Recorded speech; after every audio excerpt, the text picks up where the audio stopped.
Good afternoon, everyone. This is the Franklin County Fiscal Court work session for the May 13th, 2021 meeting, and we're welcoming you to tonight's meeting.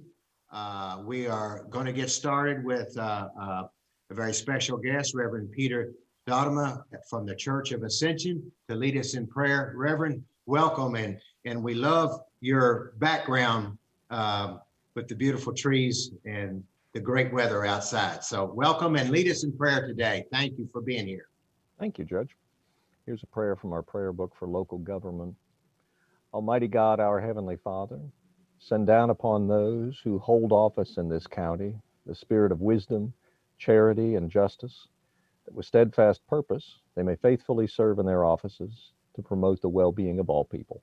Through Jesus Christ our Lord. Amen. Amen. Amen. And thank you so much, Reverend, and to all your parishioners of the Church of Ascension. We really appreciate, our community appreciates how the church works with everyone in our community and helps people out. So thank you, and God bless. We appreciate you being here tonight. Thank you so much. Okay, the next item on the agenda is a proclamation that I'm going to read, that proclaiming Emergency Medical Services Week of May 16th through 2021. Andrew, do you have a slide? All right, before I get started, I want you to see this little fellow right there. That's my grandson, and that's Sawyer Davis Wells, and he was waiting on his granddaddy on Saturday to bring his red truck to Louisville to drive up in that driveway, because he's so excited when that red truck comes in there. He thinks he's a fireman. And so as we talk about our Mercy Medical Services and appreciate them, our firemen, as you can see, all ages want to be firemen. They think so much of our fire department and our firemen that serve our community.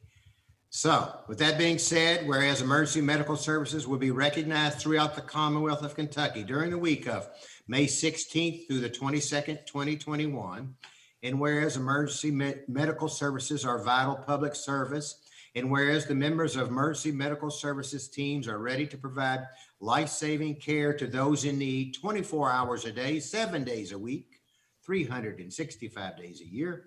And whereas access to quality emergency care dramatically improves the survival and recovery rate of those who experience sudden illness or injury. And whereas emergency medical services have grown to fill a gap by providing important out-of-hospital care, including preventative medicine, follow-up care, and access to telemedicine. And whereas the emergency medical services system consists of first responders, emergency medical technicians, paramedics, emergency medical dispatchers, firefighters, police officers, educators, administrators, pre-hospital nurses, emergency physicians, trained members of the public, and other out-of-hospital medical care providers. And whereas the members of emergency medical services teams, whether career or volunteer, engage in thousands of hours of special training and continuing education to enhance the life-saving skills. And whereas it is appropriate to recognize the value and the accomplishments of emergency medical services providers by designating Emergency Medical Service Week. Now, therefore, be it resolved that I, Houston Wells, Franklin County Judge Executive, in recognition of this event, do hereby proclaim the week of May 16th through the 22nd, 2021 as Emergency Medical Services Week. And to all, let's make sure that we give a big shout out and thanks to all of those first responders that are out there, emergency medical people that are serving our community behind the scenes and doing so much for us. And thank you. With that being said, let's move on to the next item, and that is Mr. Hancock. Jeff Hancock, I know you're on. Give us an election update, and you have an introduction as well. I do. Guys, I want to first thank you all for letting me speak with you today. I can't wait until we're all back together and we can all sit in the same courtroom or some facsimile of a courtroom. I really want to see your faces and I want to talk to you. And I think we're getting back that way. So I look forward to it. I would be remiss if I didn't first thank our previous Chief Deputy, Jack Kennedy. He gave 6 years of his time and service to Franklin County, and he never did it without having the entire county government in his heart and his mind and how he held himself in business. So I'd like to thank him for his 6 years of service. And then I would like to introduce you all to our new Chief Deputy, one that I'm super excited about. Jeff Smith is a Franklin County native. He is a Franklin County graduate from Franklin County High School. He graduated from Western Kentucky University. He has 2 beautiful children and a great wife named Katie. He is a family man, and he, much like Jack, I will expect for him to be able to really put a great foot forward and shining for the county in its whole, in its entirety. So if you all don't mind, I'm going to give him just a second to say hello to him, hello to you guys. So when you walk in, you'll know his face. So if you give me 1 second, I'm going to let Jeff come say hello to you.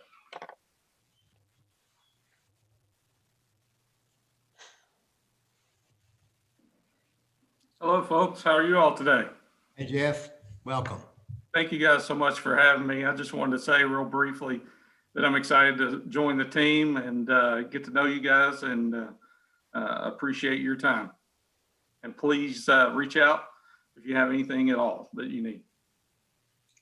Thank you, Jeff, and welcome. Guys, I know you have a long meeting, so I'm going to jump into this really quick. You all have your slideshows on the elections. I want to talk to you first about how we plan to do this with this new election equipment. First and foremost, we unboxed it last week. It's amazing equipment. It will really, you will like how the equipment works and what the equipment does. It's user friendly, and it's really a step in the right direction. Everything will have a paper redundant backup. So instead of, if they ever try to audit our machines at this point, every vote made will have a paper backup. Every vote that someone makes, regardless whether it's the handicap equipment or the standard equipment, will all be on paper and will all be recordable and recountable even by hand if needed. We're going to start by running, we are in a non-election year. It's the one out of the 3 that we don't have. We're going to go to each high school and we're going to run their elections next year. We're going to run the elections for their freshmen through seniors in Franklin County, Western Hills, and Frankfort High. First off, it gives exposure to how the election process works. Secondly, it lets us get a chance to get out there and really be exposed to the high school kids. And it allows us to make sure all of our equipment is working correctly. HARP Election Services is doing us a huge favor. They're going to print every one of these ballots, something that I expected to be a cost to the county of approximately $1,000. They're going to print every single ballot for every high school for free. That's what a good partner in elections does. And I'm really looking forward to this. I'm looking forward to getting out in the high schools and just getting the touches, getting the equipment used. Secondly, I gave you some bullet points on Bill 574 and what we should be looking for. I also gave you a map, and I gave you a map with totals of distances from precincts to precincts. I don't know if he can show that, but, and I'm hoping you all have it in your packets. I'm wanting to put together a group that will have magistrate involvement on it. Hold on a minute, Jeff. Andrew, why are we not seeing this? Are you sharing this? I wasn't aware that we needed to show this. I'll try to see if we can find it. I'm sorry. I sent it a couple of weeks ago. Okay, sorry, Jeff. We'll okay. get it on there as soon as we can. That's okay. 574 and the way we voted through the pandemic has really changed what elections are going to look like for the state of Kentucky. Most for the good, I will tell you. I'm very comfortable with the procedure that 574 gave us. It gave us 3 days of no excuse early voting. It also gave us 14 days of mail-in with excuse voting. That will keep us from getting overwhelmed. That will allow us to have a location, and that's what we need to talk about. This is what I want to put magistrates together and community members together, is to what's it look like? What does it look like for us to have a location open for 3 days? I've already done a mock-up budget. I think we can do these elections cheaper in 2022 than what we even did in 2021. I think we can be more conservative. The big question that I have in mind, and they still haven't answered from the State Board of Elections, is who's going to pay for the postage. The postage is a huge concern of mine. We spent $17,000 during the primary and $17,600 in the general, just in postage, and it was all covered by the state. This is something that will add to it, and I'm hoping to get an answer in a very soon future on what that will look like. Overall, 574 won't affect other than the postage. And then I'm hoping if you'll take and the map that we used from the previous election, as you can see, the northern portion of the county is it just doesn't have any voting locations. That's something that I plan to correct. And if you'll look, I want to, and this is something I want to bring to the table, anything that's outside of 6 miles, outside of a current voting location, is where I would like to put substations, smaller voting locations. The ones that I circled and found will be the Schweitzer Ruthven Club and then the Ball Knob St. John districts. Both of those districts, one is 8.9 miles outside of a voting district, and the other, the Ball Knob Fire Station, is 9.2 miles. But as you know, that is as a crow flies. That's really about 14 miles and about 20 miles. So we really need to get out there. There is one that brings, and I want to I'll probably bring this back to attention, but the one that is out in the Green Wilson that was out Farmdale Baptist, I want to talk and see whether that is a beneficial. And if that's somewhere we need to go, then I think we ought to go there. But overall, I look forward to putting 9 to 12 total precincts. That saves on money. And if you'll look at this map, it really doesn't inconvenience the average voter. And the fact of the matter is, what we're trying to do is avoid inconveniencing voters, and especially our elderly community that are used to going to these locations. I'm open for any question, guys. We put a lot of time and effort in thinking of this ahead of time. I'm hoping to not only make it affordable, but make it a voting system that we're all proud of for the entire county. Jeff, I'll start.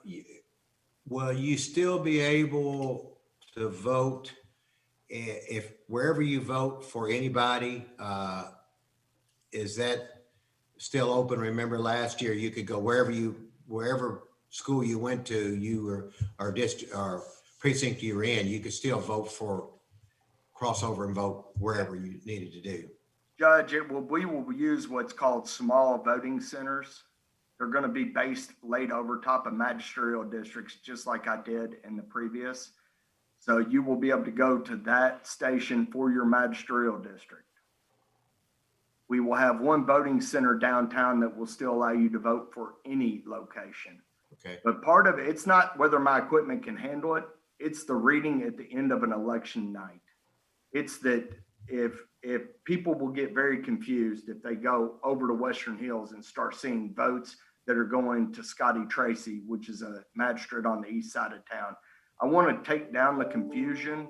So I want to make sure that what we're doing is, and the map, he just put it up. I want to make sure that we're following east, west, and magisterial districts so the confusion is not out there for the voters.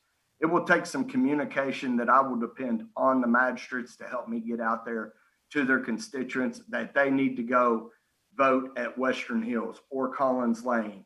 And the ones for Ball Knob example, Ball Knob and St. John's, you will only be able to vote for Ball Knob and St. John's out there. But that's a one-way road, guys. You're not going to drive out to Ball Knob to vote for the east side of town. It's just you're not going to. So I'm trying to make it affordable and make sense for ballot type as well. I hope I answered your question. Yeah, you did. Yeah, it's very understandable. But you could vote, you still can, you'll have downtown open up and you can vote for anybody in that location. Absolutely. It will be what I'm calling a full vote center. Okay. Okay. And do you still plan to use the high schools? I guess I do see that there. Yes, I do. I plan on using the high schools. I plan on using the fire stations. I plan on using buildings that are not inconveniencing everybody. The high schools are great. It's allowing some of the other schools' activities to continue to go. The after-school programs and stuff of that nature can continue to move. All right, questions? Squire Muller? Thank you, Judge. Not a question, Jeff. I just want to say thank you. I think the last election went very well, and that spoke volumes for you and your staff and your team, and I just want to say thanks to them for working hard during the pandemic. I know it was tough on everybody down there, but I just want to say thank you. I appreciate it. Squire Blackburn? Jeff, I didn't have a question either. I'm grateful the avenues you're using to get these machines up and running and test them and use them for educational purposes for these kids. I think some of us folks will be asking our kids how to use them after they hold their elections. And I think it's a great thing. And I appreciate it. Thank you. All right, Mr. Sparks, Councilor Sparks. Jeff, I was just going to ask you, and it's an impressive plan, by the way. Will there be any period of unrestricted mail-in voting under 574? No, sir. You'll have to have an excuse. The way 574 is written, it's 14 days and cut off 14 days. We can start it up to 45 days early, which we will here in Franklin County, but it'll go back to the health out of town. You'll have to have a reason. You'll have to sign an affidavit on the computer, or not sign, but check off an affidavit that says you have one of these pre-existing conditions. Okay, I just wanted to get that out there. Thank you, sir. Thank you all. Thank you. Anyone else? Anyone else? All right, Squire Tracy. Thanks, Judge. Jeff, I just want to say great job, and also in regards to the planning committee, please just let me know what you need from me, and I'll be willing to help. Thank you. Thank you. Okay, doke. Anyone else? Seeing nobody else? Jeff, thank you. And once again, we're a year away, but the year goes pretty quick. All right, we look forward to it, and so glad that the new voting machines are in, and that they're what you wanted and are going to help us move forward in the future. And it was awesome that we got them free. Absolutely. Judge, I also have a quarterly report. Is that on that section? Yeah, go ahead. Okay. The quarterly report pretty much stands alone on itself. If you did the math on it, you would think that I was going to bring in an extra 1.25 million at this point. We will bring in excess fees that will exceed our budget, which was the 503,000 as we see it at this point. I want to tell you, we have contracted and started on I've spoken about this several times. We've got on the digital updating that we've done. All of our plats will be online for all the researchers, the bankers, and all of you'll be able to do a 30-year and a 60-year title search from your computer as soon as all this information gets uploaded. It did have some costs, but I think the cost well outweighs the results that we'll end up with. All right. calculation of motor vehicle and boat bills? Oh, yes, that's just where you all pay half of that. I'm sorry. I forgot that was on there. You all, that's the postcards that go out throughout the county and throughout all of Franklin County to let the taxpayer know that their motor vehicle and or land record or delinquent taxes need to be paid. All right. Any other questions? All right. Thank you, Jeff. Thank you. Appreciate it. Stay safe. Thank you. Okay, you all have a good night. You too. Thank you. All right. The next item on the agenda is we have some special guests. From the city, we have Mayor Wilkerson, Tommy Russell, Eric Cockley, and maybe Laura Ross. Not sure. Laura may not be on, but Mayor, I do see you. I guess Tommy and Eric are somewhere, but they're around. All right. Mayor, welcome. Thank you for being here tonight. It's a pleasure to see you. And we're excited about what you're going to ask us about tonight or talk to us about. Well, thank you. And I do appreciate, thank you, Judge, and I appreciate the court for allowing me to come back. It hasn't been too long since we were here.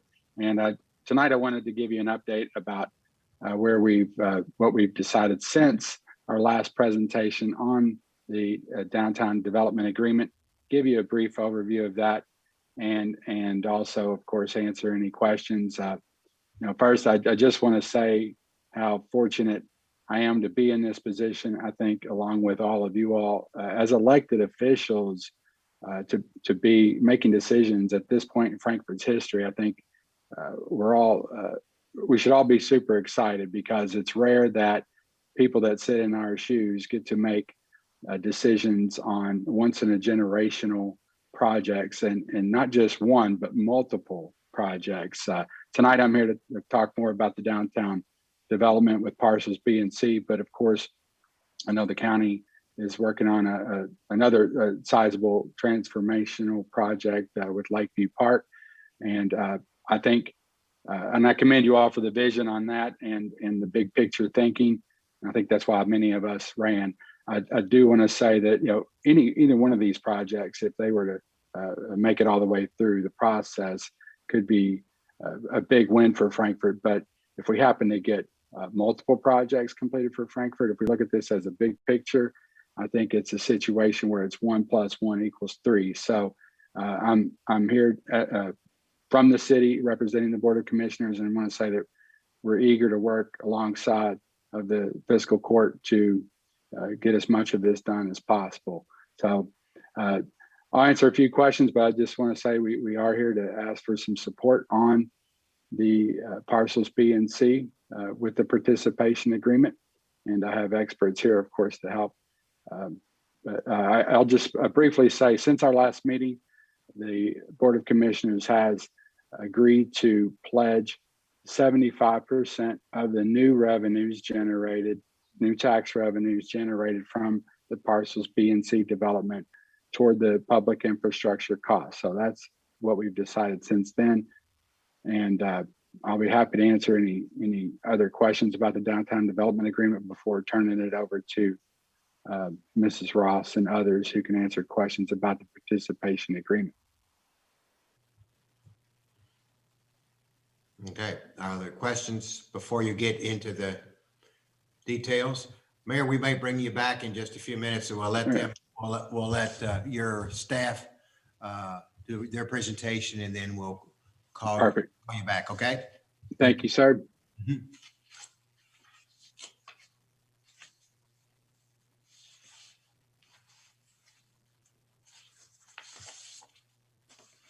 Okay, Eric, I see you. Eric, are you going to present? And Tom? Eric, you and Tommy are on mute. There you go. Tommy, let me know what you want to do, man. I can jump in and get started if you like, or I'll let you get going. And no, go ahead. I was just looking for Ms. Ross to make sure that she didn't make it on the meeting, and I don't. Judge, do you see her anywhere? I don't see her. Okay, Eric, we've got the same information if you want to take this on, and any questions we can answer.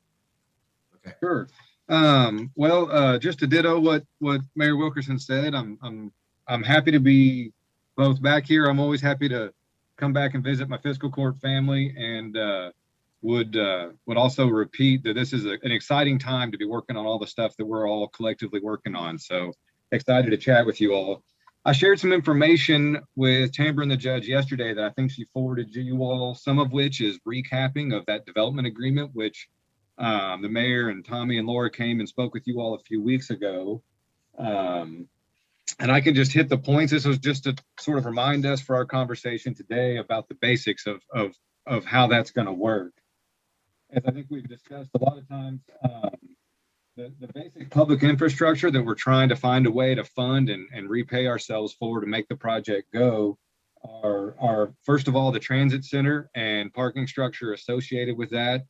And then the Washington Street extension, as well as any unknown incurs of public infrastructure cost that the city may bear. So, the other elements of the project, the private elements of the development project, obviously will be funded by the developer. We're not responsible for those. And that's how it's framed. The development agreement, as was discussed before, sets a priority for the way we'll use those funds as they come in to the TIF agency, which in this case is the finance department. So those marginal revenues within the development area as they come in and are available to be spent will be used first to contribute towards the bond payment that will be incurred by the city to construct the transit center and parking garage, in addition to that FTA grant that we feel like we're very, very close to receiving word on, hopefully.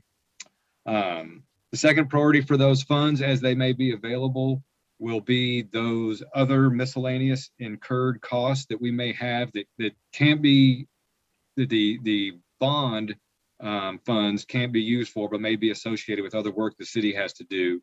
And then the final priority would be the potential for reimbursement to the developer of the Washington Street extension to the degree that they may be available for that. And once that project happens. So back to the development agreement just briefly. Hey, Eric, if you don't mind, when you turn sideways, we lose your voice. We can't hear you. Oh, fair enough. Talking straight forward, we can hear you, but if you turn sideways, we can't hear you. Sorry.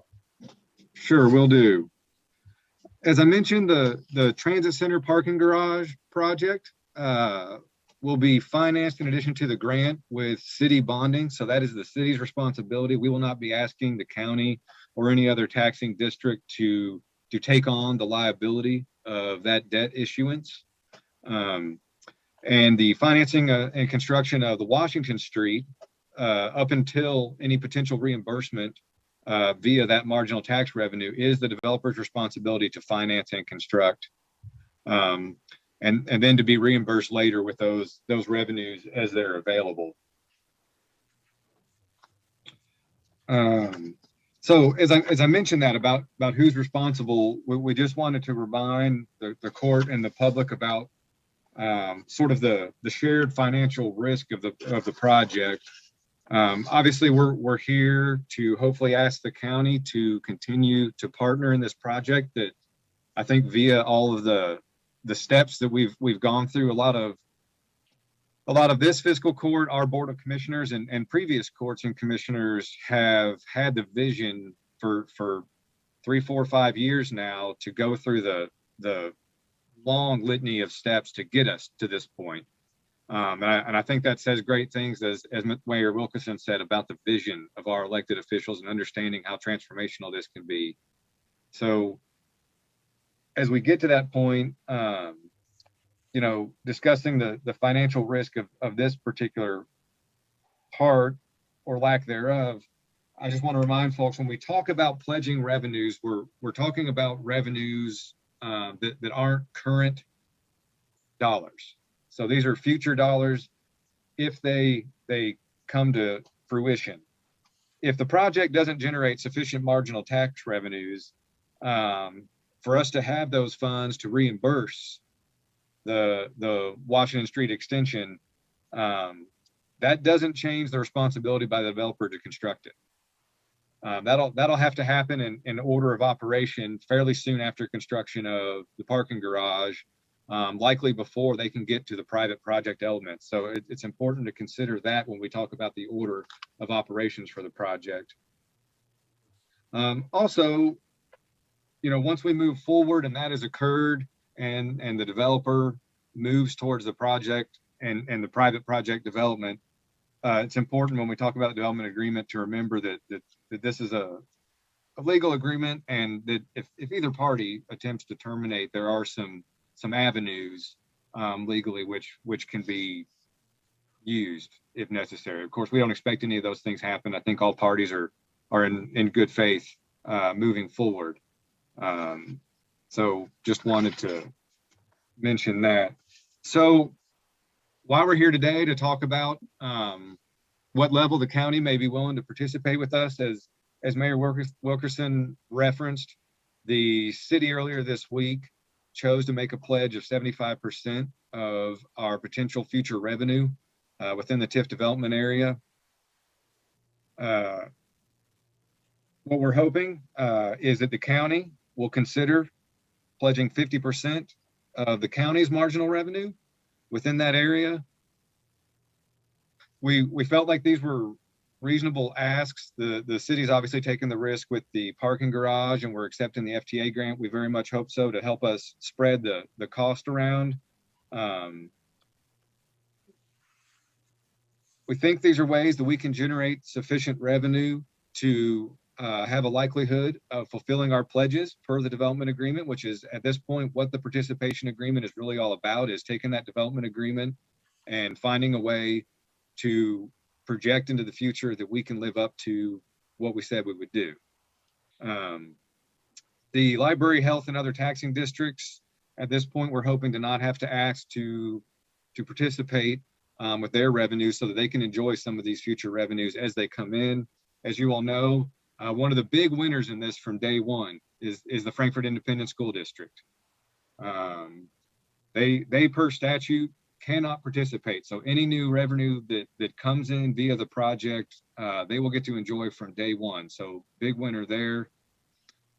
And as I said, we tried to find a fair number that the commission and the mayor were comfortable pledging, that we could show some leadership. We would like you all to consider 50%.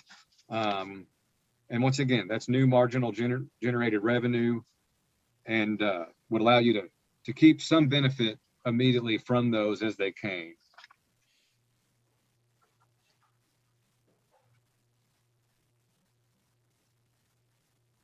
Tommy, Mayor Wilkerson, if you have anything to add, I'm open for questions, but we just kind of wanted to share some of that information, let you all know what we would like to see the county do. Eric, is Mr. Parsons on? Is Mr. Parsons here? Yes, sir, I believe he is. Can Mr. Parsons just briefly kind of explain how the TIF process works? And I know you have, but just for our court and for the audience on how that TIF process works and when it takes effect and that, if he doesn't mind. Mr. Parsons, can you speak to that?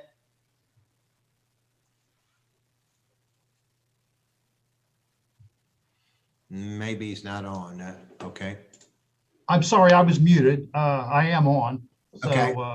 Did you hear my question? I heard you. Yes, I did. So, but as far as the TIF process itself goes, the process is that the city would create the TIF district, adopt the ordinance, creating the TIF district, approving the local participation agreement.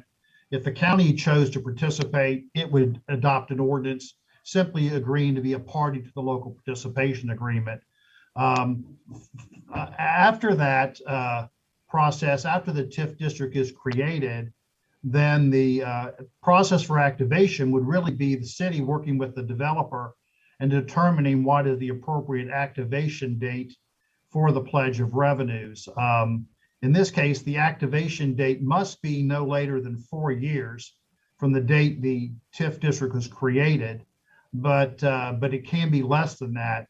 Normally, what happens is you don't really activate the TIF district until after the project is complete or fairly close to complete, because you may not be generating much incremental revenues during the time the project is under construction. But in that circumstance, one of the things that any revenues, even new revenues that are generated from the TIF district during the time, between the time the project, the development, that the TIF district is in place and up to the date of activation, those aren't pledged. Even new revenues, it's only after the activation date occurs will the pledge of revenues go into effect. So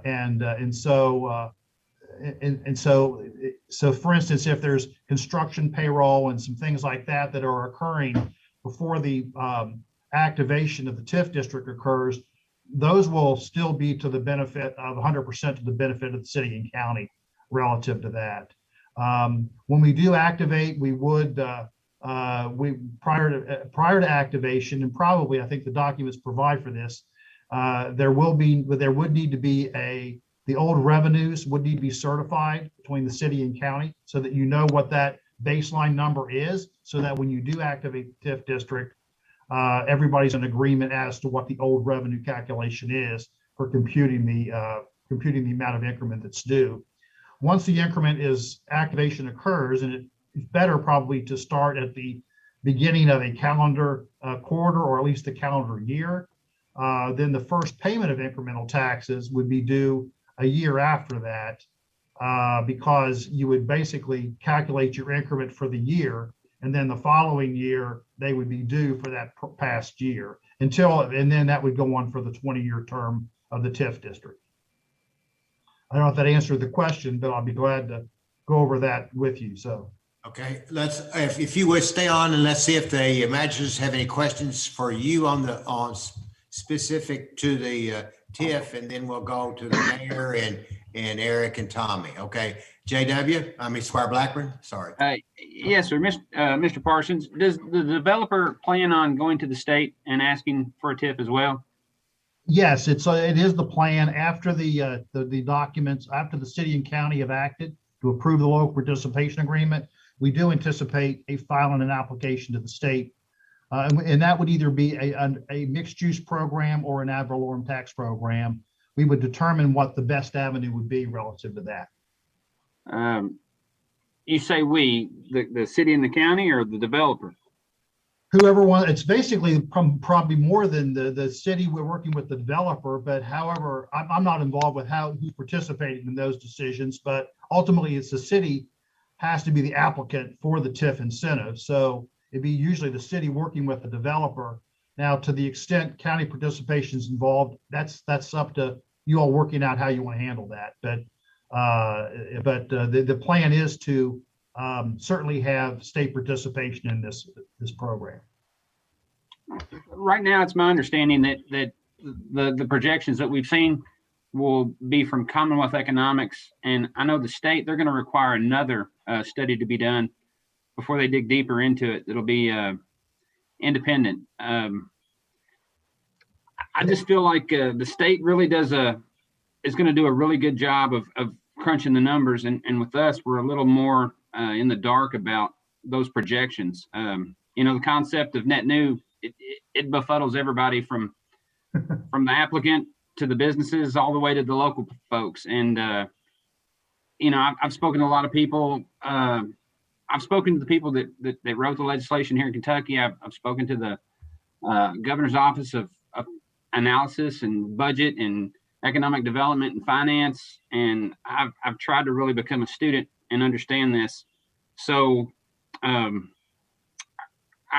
do agree we need to move forward, but at the same time, I just want to make sure that we're going off numbers that are realistic. And you representing us with the TIF, I want to make sure that we get the best advice you can give us. Yeah, one thing, just to clarify a point you made, in the event the application to the state is for the ad valorem tax program, there is no state consultant report required for that particular program. And we would actually work with the state economic development staff would look at that, and they would make a decision as to what they believe the appropriate reimbursement would be. That would only be based upon the state ad valorem tax rate and what's generated over the 20-year period. Let me explain the issue. That would be only like 12 cents per hundred, right? So it's not very lucrative to go in that direction. It isn't, but it could still be a pretty significant incentive back to the program. So a lot of times it depends upon a number of factors and things. Then the net new, one of the things we can do is that based upon the developer's projections and what investment's going to be made, we can project what the increment is pretty well. I'm assuming that this is built according to this. The actual increment can be determined. What isn't determined is that the net new process is difficult to determine. And basically what happens in that process is that the applicant with its consultants and its experts is working with the state, and then the state will, if we go into the mixed use program, the state will hire a consultant. The city would be paying for that cost of that. And under that particular situation, the consultant then would look at the entire project and determine what they believe the net new process is. That isn't necessarily as independent as you think, because, and the reason for that is, and I'm not criticizing the state, but the state puts a lot of limitations on the consultant, and they will set forth some certain parameters of what they want them to study. So that, and most of those are done in such a way that the consultant, when they look at the consultant's report, would be pretty conservative. It's not a liberal analysis, and I'm not criticizing the state. I'm just telling you that's the way it is. Basically what happens when the final report comes out, it comes out as a draft report, and then we're allowed to comment on that. And depending upon, because the consultant may have made some mistakes in calculation, there may be some issues, there at least is an opportunity to comment to see if we can get that amount raised. And then once that final number is determined, then we'll negotiate how the state will provide the increment back to the project and things. So that's kind of the process. I will tell you that I have never been involved with a project that have gone to the state, that there's been a report generated that the local government and this developer are satisfied with. It's just a fact of life, and just be aware of the fact. And the reason for that is because from the local government and the developer are trying to maximize as much as possible the amount they can recover with state increment. And so there's usually no one's fully ever satisfied with that process. And it's just the way it is. I'm not trying to criticize the state over that. I'm just want to make you aware of the fact that on this particular project, it's nice that you have a finite amount you're trying to finance. Getting any substantial award from the state will benefit the city and county, because then once you can utilize that into the total amount you want to pay for infrastructure. And then once those total costs are paid, then you can end the TIF district at that particular point. So that's a benefit to the project and to the city and county.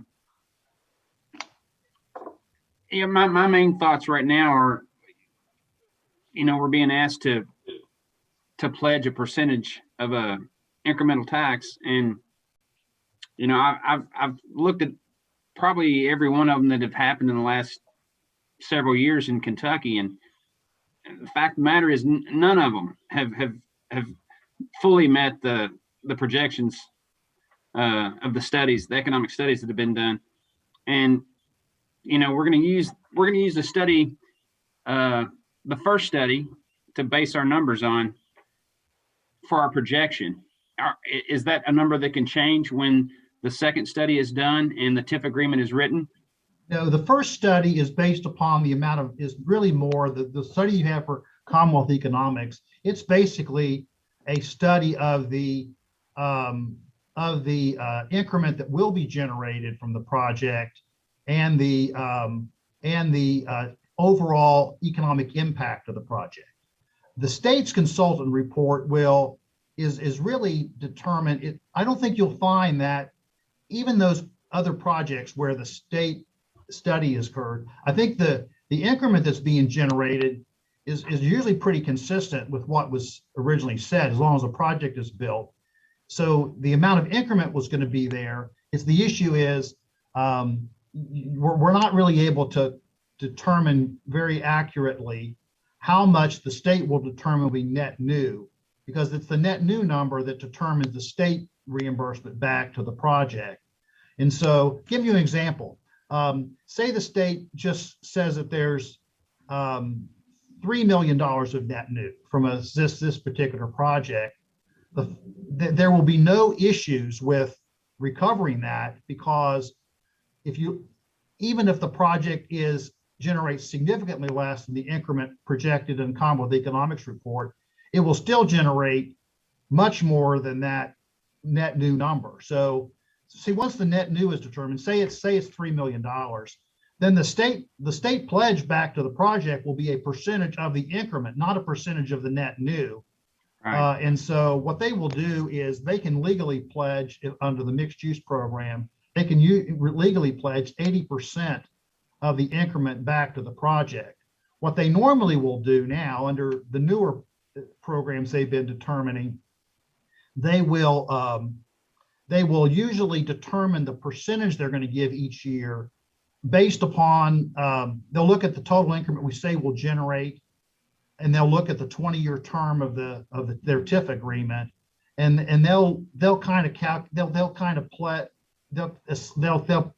usually will determine the percentage based upon enough that you can recover the full amount over the 20-year term. And that's how they do that. Based on several years ago, they always pledged 80%, but they're doing less. In addition to that, the state agreement will usually, and I'm sure it will have it in this particular case, assuming we go on the mixed use program, they have a percentage completion requirement, which means by that, say that we submit the project to the state and we say the cost is going to be, the total investment within the development area is going to be $70 million. Then they give you a $3 million net new analysis, and they say they cap what they're going to do at $3 million. Well, if you don't do 70 million, say you do 60 million and not 70 million in capital investment, they're going to reduce your $3 million award over time by the fraction between 60 million and 70 million. So you'll get 6/7 of that as opposed to the full amount. So there's other things the state will have in its agreements relative to that. The mayor had his hand up. Mayor, I know you have a question or a statement. Well, yes, I wanted to follow up with Squire Blackburn there, and to the other, I'm sure other squires have the same. This applies to all, really, but we live here in Frankfort, and I think we've all talked to the same people that work for the state, and I think we're getting a lot of the same information, and I think we've all heard about the hurdle we have to get for the net new in terms of sales tax and income tax, but there's also the possibility of if we go the ad valorem route, the real property tax, and we don't have to pay for that consultant. And there really is, for that, if we go that route, which I think is, I think that's at least the route we'd go. I think there is no doubt that there's going to be net new property built on that. You build one building and we've got new incremental tax. So, we've got the projections from Commonwealth Economics. We've seen those and we can question them and we can compare them to what other cities have done. But at the end of the day, whatever comes out of there is going to be, from the property tax standpoint, I mean, I'll take it. And even if it's a smaller amount compared to the mixed use, we're talking, projections there were $70,000 or $80,000 in state property tax. If it's half that, I'll take that, because that's tens of thousands of dollars. And I think that's worth applying for. So for very little don't see the risk of applying for that. So, but I hear you, and I mean I share the same concerns, and we've all, and again I think we've all asked those same questions with the same people, and we've all been down that path. But at the end of the day, I keep coming back to, I don't know why we wouldn't do this. Yeah, one thing I'd point out to the city and county here, that where you are isn't unique. Everyone is, in this case, you're determining a pledge of your own revenues, and then you're determining thinking what the state might do. But I will tell you, every project that's gone forward at the state level for a state application is in the same position, because you simply are not going to be able to accurately or with any real good certainty determine what the state participation is going to be. I know right now, when we meet with the state, first of all, they're probably going to encourage us applying under the real ad valorem program. I mean, I think that's the case. I'm not just there. If this project could qualify under the Tourism Act, they would probably encourage the project to apply under that incentive and not under the state TIF program. But it's just the process we work through, and every project that's gone to the state level has gone through the same issue. So there's nothing unique here in Frankfurt. The net new analysis that occurs does hurt internal projects. What I mean by that is projects that are not near the borders of the state, only because the net new analysis is a little bit harder to achieve, and the percentages are lower because of the fact that a lot of projects like Louisville and when I'm in Northern Kentucky, we can argue that we're pulling a lot of business from across the river. You don't have that luxury here, but you're still going to have net new impact, because you're going to have a big impact is going to be the net new construction impact of the project itself. And that itself is one of the factors, plus the real estate tax impact and things. So I just be aware of the fact this is not unique. You're not asking any of the different questions that other communities haven't asked over the years. Mayor, also, the county will not be obliged to pay anything until there is money coming in from this project. Isn't that correct? Correct.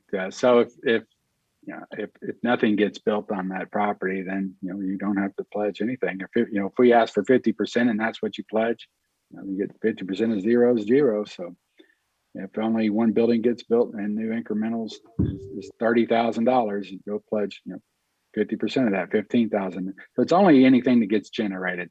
And right now we know that there's not much coming from over right now. It's not very productive land. Mm-hmm.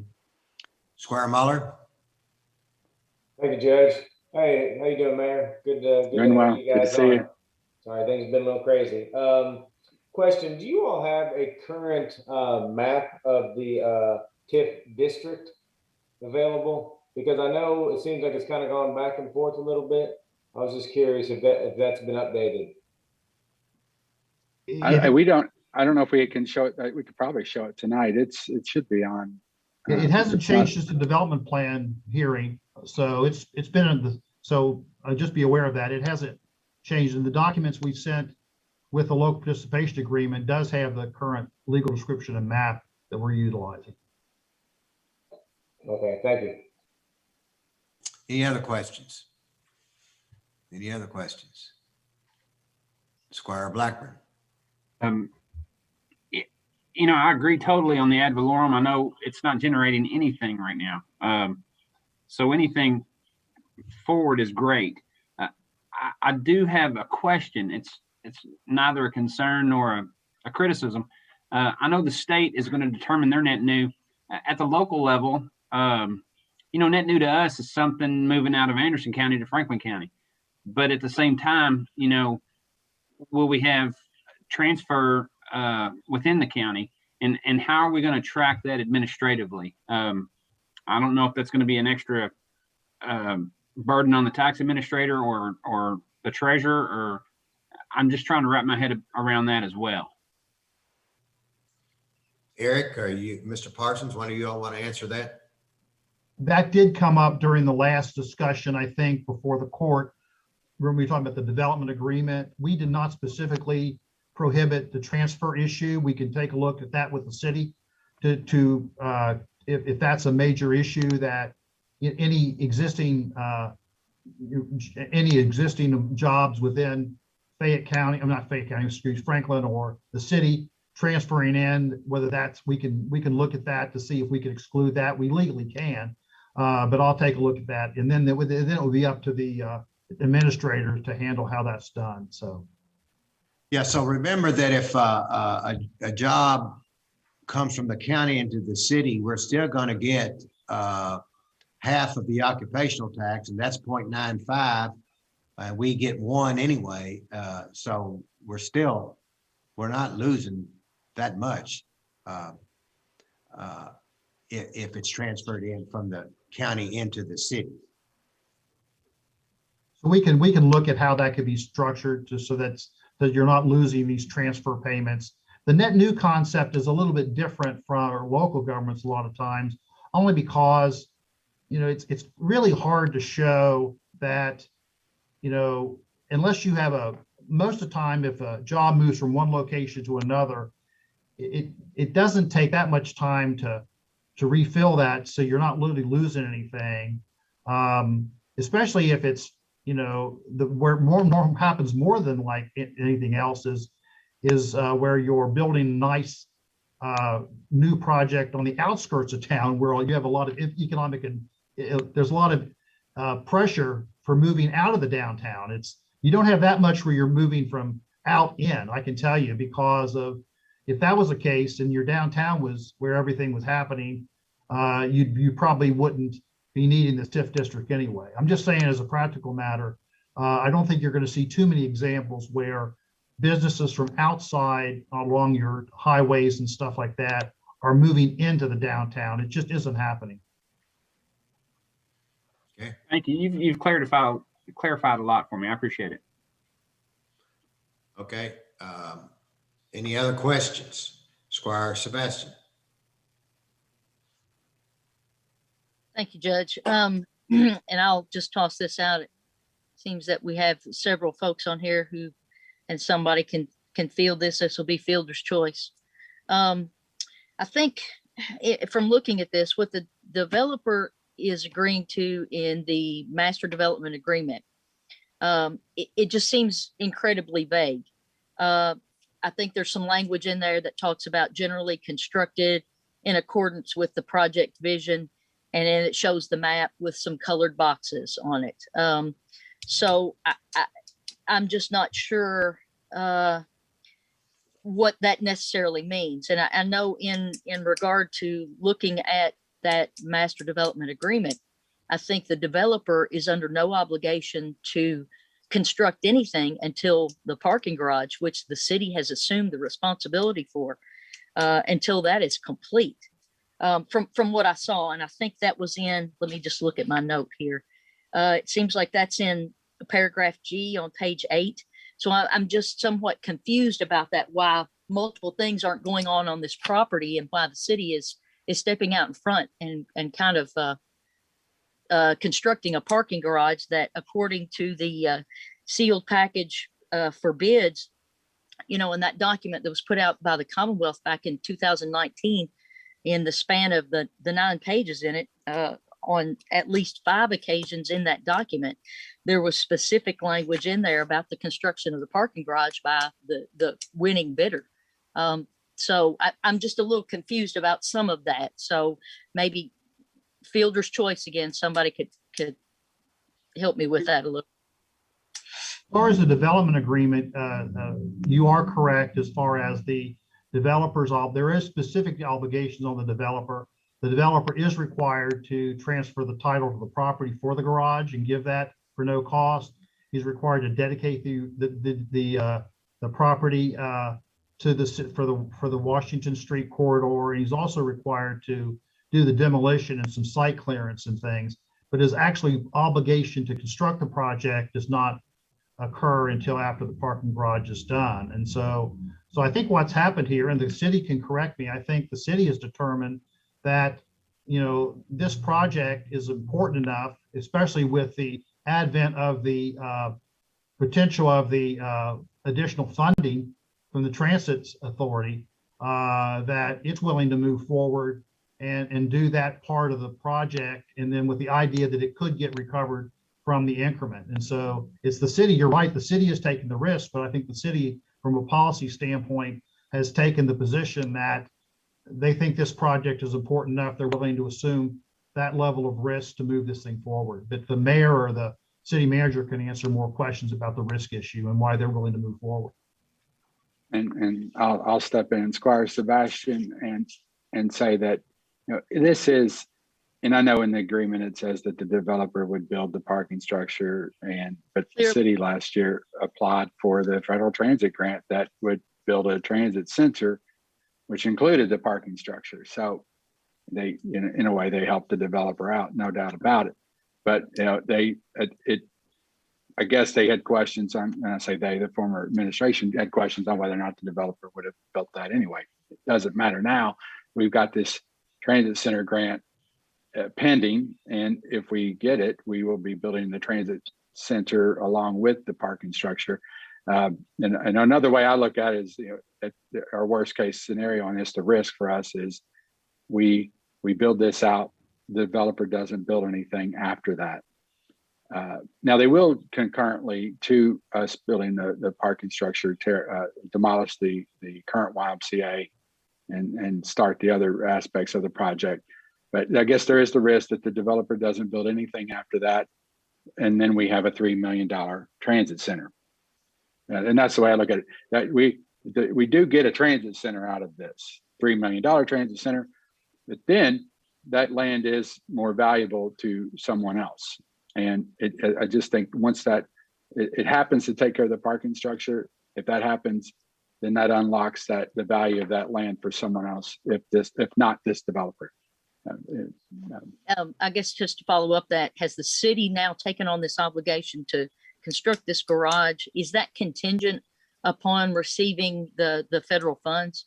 Or absolutely, the city said, absent the federal funds, we're just gonna pony up all the money anyway? No, it's contingent. This whole development agreement is contingent on the federal transit grant.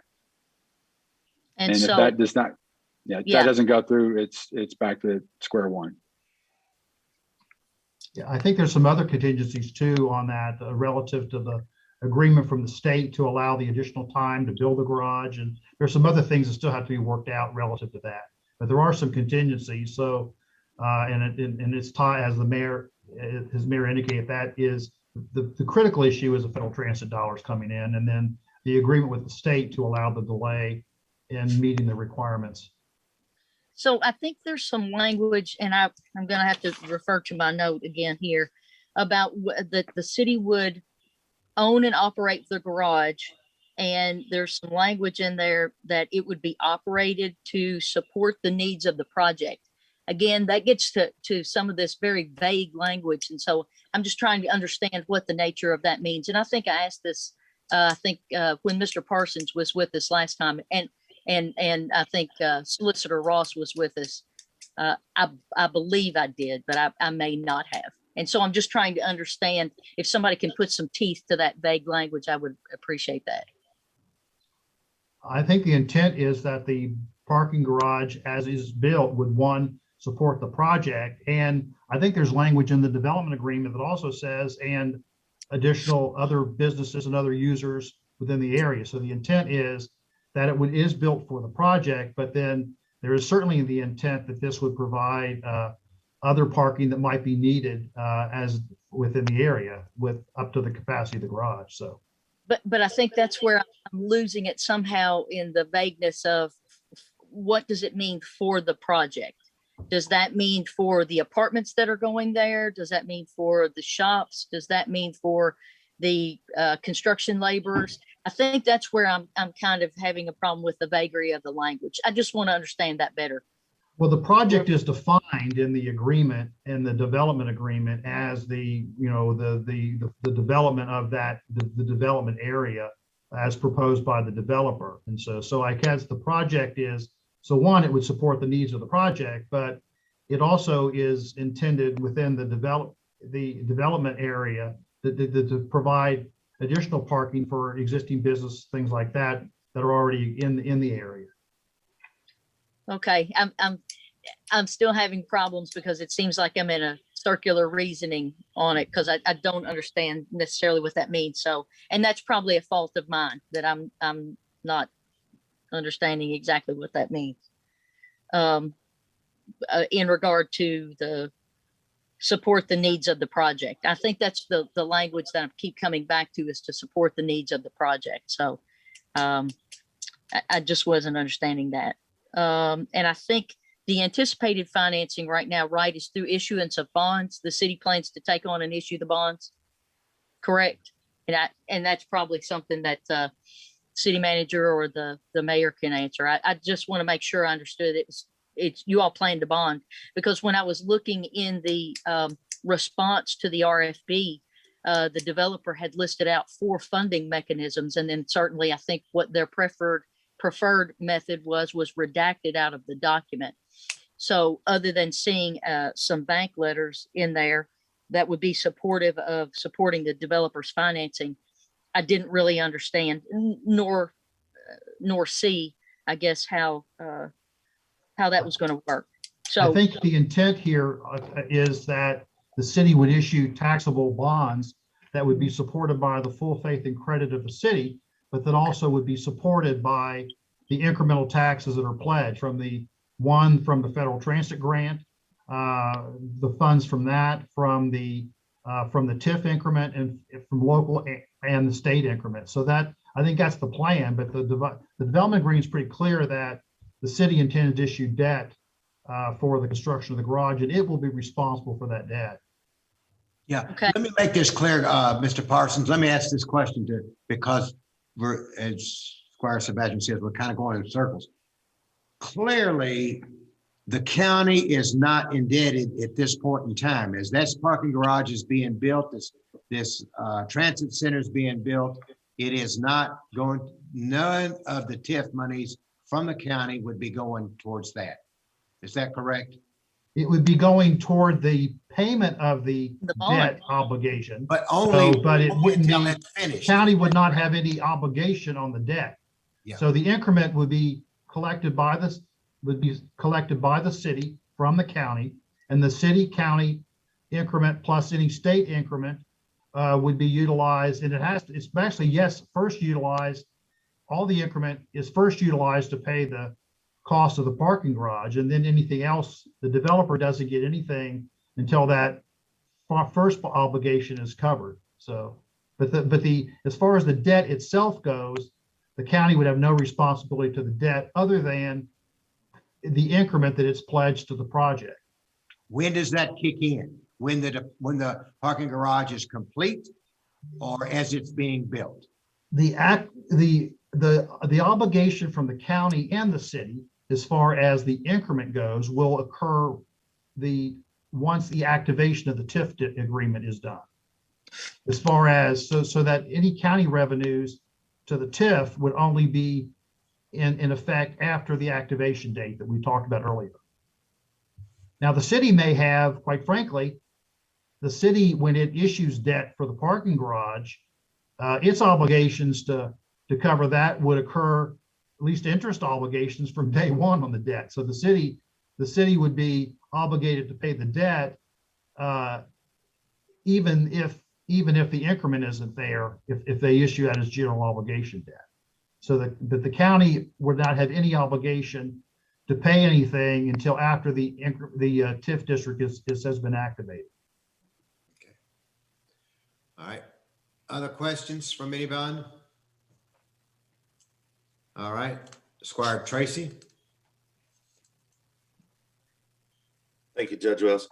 I'm not sure who wants to answer this one, but New Frankfort Development. I know at one time, we all know that Marty Johnson's involved, but who are the other 2 partners that are involved in this project?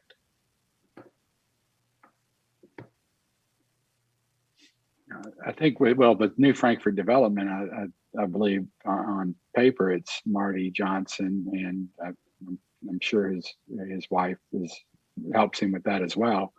But on paper, it's just Marty Johnson. Now, it's my understanding he intends to use CRM Development, Craig Turner, to do a lot of the development on this, but the actual owner of the property and then who we have the development agreement with is New Frankfurt Development and Marty Johnson. And the reason I ask is November the 4th, 2019, there was a State Journal article published where Marty Johnson mentioned two partners, but did not want to identify them without their permission. So if that's the case, and that's what he's saying, obviously there's two more partners. So personally, I would love to know who else is involved with the New Frankfurt development. And maybe they had some side agreement with CRM development, but I don't think that, it's my understanding that, New Frankfurt Development can use any developer that they want to come in and build this project.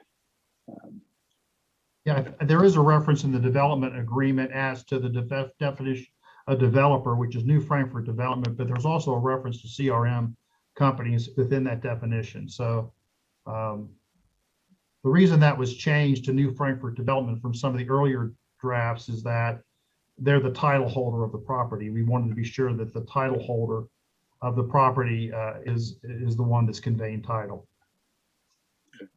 And then, Mayor, I'm sorry, Scotty, I think the mayor's correct, Squire, that I met with Mr. Johnson and Mr. Turner, and Mr. Johnson and his wife, I believe, are the sole New Frankfurt development company. There might be one more, but I don't believe there is. Okay. Now I'm just going off of an article that he was stated in the State Journal. So next question, is there anything in place that would stop the developer from selling the property once the parking structure is constructed, or excuse me, the public transit center is constructed? Is there anything that would stop him from selling the land? He wouldn't own it. I'm not talking about where the parking structure is built. I'm talking about the rest of parcel B and C, what he does own. Is there anything that would stop him from selling that property?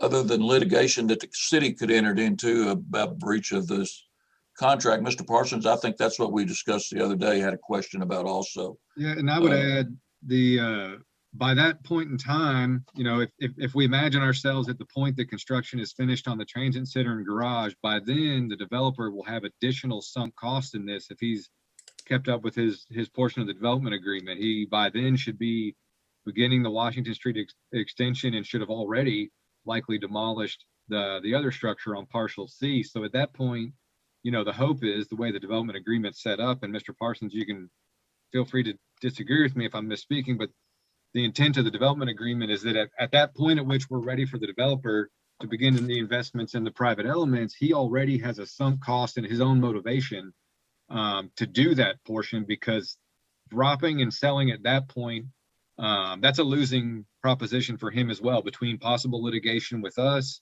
as well as the fact that he has money not generating revenue in the project in the form of a new road that now the city takes ownership of. So yeah, I guess my question is, I'm obviously going back to when the state and the obligations and requirements, I think you can throw that out the window when we're dealing with what we're dealing with, because there were requirements and obligations of the purchaser that he was obligated to do and required to do, that obviously that's not happening because the city looks like it's going to build a parking structure. So I'm just trying to make sure, is there anything that's going to stop him from putting the for sale sign in the property once the parking structure is going up and or is built? Because obviously we're all smart enough to know that property is very valuable. So I'm just asking, is there anything that's in place that would prohibit him from selling the property? Go ahead, Mayor. I was going to say, and I'll defer to Solicitor Ross is not on here. I bet I'll defer to Jim Parsons on what legal recourse we have on that. But if somebody else is willing to come in here and buy that property for $2 million, then as a mayor, I think let's make Frankfurt that investable. Let's make Frankfurt that valuable. And if somebody wants to come in and make that investment and they see the value here, That's exactly what we want. Now I hear that because Scar Tracy, I that same thought has crossed my mind. Like, how do we? And believe me, I've gone down I don't know how many mazes on this to try to figure out what's the best way to get us in the best position. And I thought about that, and I just think that it is a worry that they could just turn around and do it, and it might set the project back another, I don't know, however long. But I just think that we should want Frankfurt to seem that valuable to others, because for the first go around there was one bidder, and knowing that they had, and that the reason why that there was that parking structure, but and they know that they said that they would build that, but they did find a way out of it, and I think that's where we are now. So. Squire Moore. Wouldn't the TIF follow the property though? I understand the concern with them selling, but wouldn't the TIF still be there on the property? Yes, it is. And so, and this has happened before, where you may have a developer who doesn't necessarily perform. The TIF agreements are not with the developer here.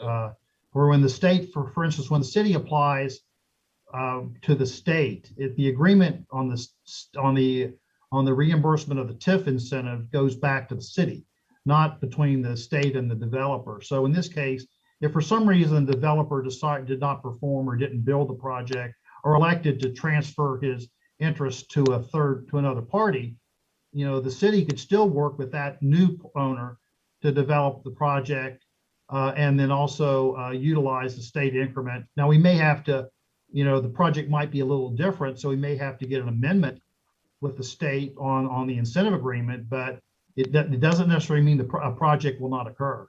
Yeah. Okay. Thank you. Okay, Squire Sebastian. Thank you, Judge. And Squire Tracy's question gets to the heart of the matter that I asked earlier, because the developer, according to this agreement, is not required to begin construction of anything until the parking garage is complete. So he, she, they could potentially sell the property that they've purchased for $1,000. They have absolved themselves of building the parking garage and certainly stand to, but I guess that's the $1 million question here, or the multi-million-dollar question, if that could happen. And I also recall reading somewhere in this document that it talks about the schedule of the completion of the parking garage shall meet the developer's needs. Can anyone kind of break that down and explain what that means? Because again, that's more of that kind of vague language that I'm not sure we understand fully. The purpose of that situation is, one, I think it really is the plans we're supposed to, the city need, when they're designing the parking garage, is going to have to work with the plans of the developer, because you want to be sure that the parking garage is, when you build it, the access to the garage, the ramping to the garage, a lot of those factors, it's got to work with the private development you plan around it. If it doesn't make a lot of sense. So the whole purpose of that clause is simply to recognize the fact that there's a public component of this project and a private component of this project, and they have to work in partnership to be sure that when the garage is built, it's going to be built in such a way that it can connect correctly to the private development. So that's all that really means in that circumstance.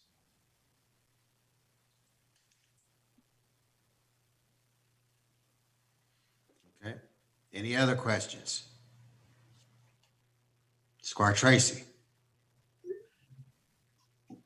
Mayor Wilkerson, when do you expect to hear back from the federal government in regards to the transit grant?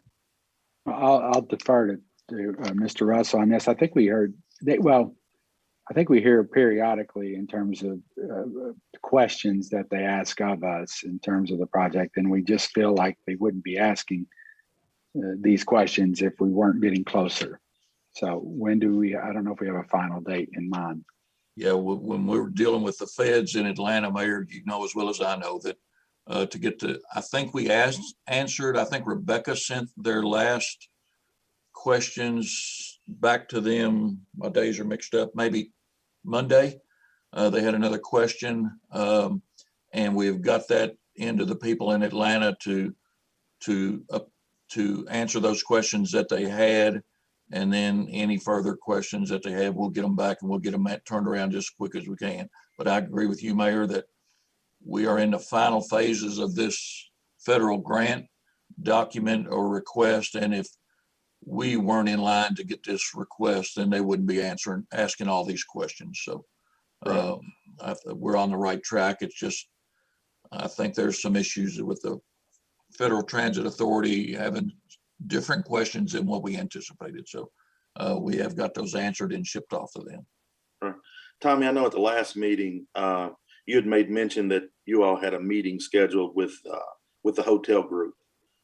How did that go? Obviously, I guess we're all going to agree to disagree in regards to the public space or designated space. I mean, when I hear 150 designated and or reserved parking spaces, for me, I don't consider that public space, but obviously some do. So where or how did that conversation go with the Allens or with the hotel group? Excuse me. Actually, Squire, Mr. Allen reminded me how bad he beat me in golf several years ago when we were both still playing. We had a very good meeting. I think we had, and Mayor was there with me and Eric, that we answered all of his questions, and I believe that he is satisfied with our answers, and that he knows that we're moving forward with this, that this transit center with the parking structure does nothing but benefit his hotel down there, whether it infuses new life into it or the simple fact that it's the next step for this whole area down there, and that will infuse new life into that. But Mr. Allen seemed extremely happy, and Mayor, you can jump in, that we answered all of his questions and he was satisfied with our comments. I felt the same way, and we just wanted to make sure that his concerns were addressed, and that, you know, obviously there's a lot of moving parts here. It's unlike anything I've ever seen, and we want to make sure that, I think we can all agree a good hotel is going to be a huge asset for downtown and for Frankfort, and I think that we just want to do everything we can to help everyone fulfill that vision. Right. So next question would be, moving forward, obviously with contracts that are in place in regards to the hotel, does the city, are you all looking at asking for any sort of release per se from the hotel in regards to the 150 spaces? So there's no possibility of a fallback to an original lease or anything like that. Obviously, this is it's a big conversation, a big topic. So is there anything in the works as far as asking the hotel group to sign some sort of document releasing any dedicated space and or reserved spaces that may be that may have not been allocated to them via state contracts in the past? I think as far as whether we consider those dedicated or priority or whatever the verbiage is on that, I think Mr. Allen is happy. The developer, I spoke with the developer who spoke with Mr. Allen, indicated that there aren't any issues there. The only thing that we are going to have to ask for as far as state contracts or things of that nature go is an extension on this to finish the parking structure, because we're running on a short timeline now. That's why we're here, just to try to get a number to put in the participation agreement. And I think Mr. Sparks got that today. So until he has a chance to review that, I think our ask here today is just for a number to put in that participation agreement to send back to get to Mr. Sparks to get signed so we can move forward with this. And I think I read this somewhere. You all have 60 days. There's a window of 60 days, correct? Yes, sir. Okay, thank you. Okay. All right. Looks like everybody's gotten their questions answered to the best of the ability. Mayor, would you like to say anything to conclude this, to wrap this up? I think great discussion, and I appreciate your all's questions, and just know that I've had many of the same questions as well. And I feel like that I'm satisfied now that this is our best opportunity. And I hope we can work together on this, and I hope we can have your support to, so that we can get this project done, and then all the other projects that we're talking about here in Frankfort, because I think we all can agree that the next 10 years, if we play our cards right, could be hugely transformational. And I'm super excited. So thank you all for your time today. Squire Muller, you have another question? Thank you, Judge. No, I just wanted to thank the mayor and Mr. Parsons and Eric and Tommy for coming on tonight. I think y'all helped a good little bit. I guess I'm curious, Judge, where we are as far as the court. You know, I know we just received some of this information last night. I personally would like some more time to digest this. You know, if maybe we could table this to make to our next meeting, if that's okay. Just it's a big decision, and I don't think it's one I would feel comfortable with. Okay, please tell me what you don't understand, because that's what this is all about. Only thing we're going to be asking for tonight is whether you're willing to give what percentage. One, are you willing to give a percentage? And if you're not, okay, or if you are, what is the amount? So it's not incomprehensible that you can. Well, that's a huge question, Judge. I mean, to ask that just to say, make a decision right now. I mean, I just don't think that's fiscally responsible. I mean, that could be, we could be talking 100,000, we could be talking 1 million, 2 million. I mean, there's so many different things that go into this. I mean, I don't think the city probably made their decision overnight. I just, that's where I'm at. If everybody else wants to go ahead with it, then I'll figure it out. So that's just where I am. Is there a timeline, Tommy or Mayor? Or June 20th, Judge. June 20th, what? 60 days. Okay. What does that mean? Do you need to know 60 days prior to that? No, we need to have this participation agreement done between the city and the county and in ordinance before June the 20th. 60 days from the date that we passed adopted the development agreement. Yes. So was that last week or no? May 10th. May the 10th. So okay. An ordinance takes 2 readings. An ordinance takes 2 readings. So you guys, so everybody needs to understand that. So we're pushing right up to the deadline. So if that's what y'all want, that's fine. We'll do it. Is everybody else?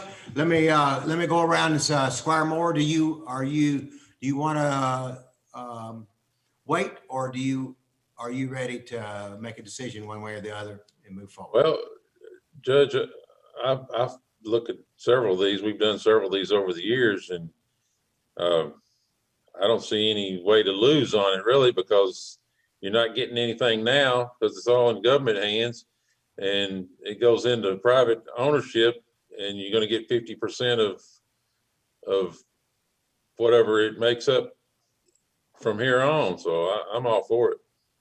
So you're ready to make a decision? I'm ready to do 50%. Okay. All right. Squire Sebastian?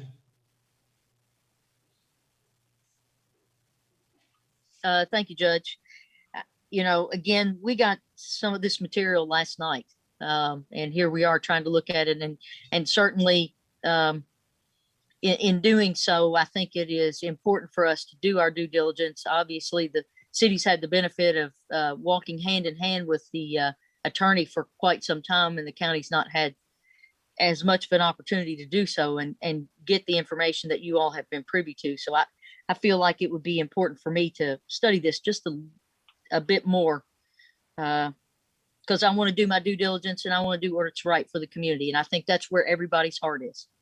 So I would like to give it a little more time for me, but that's me. Thank you.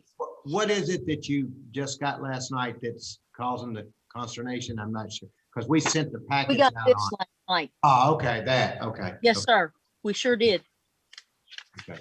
Now that came from the city, it didn't come from us, I think, right? No, it came from, I don't know who originated it. We got it from some county staff last night. And, you know, I'm trying to pour through all the material, probably like everybody else, just to make sure, you know, we're doing the due diligence and looking at all the material we got on this, because everybody said it is something that is pivotal for the community.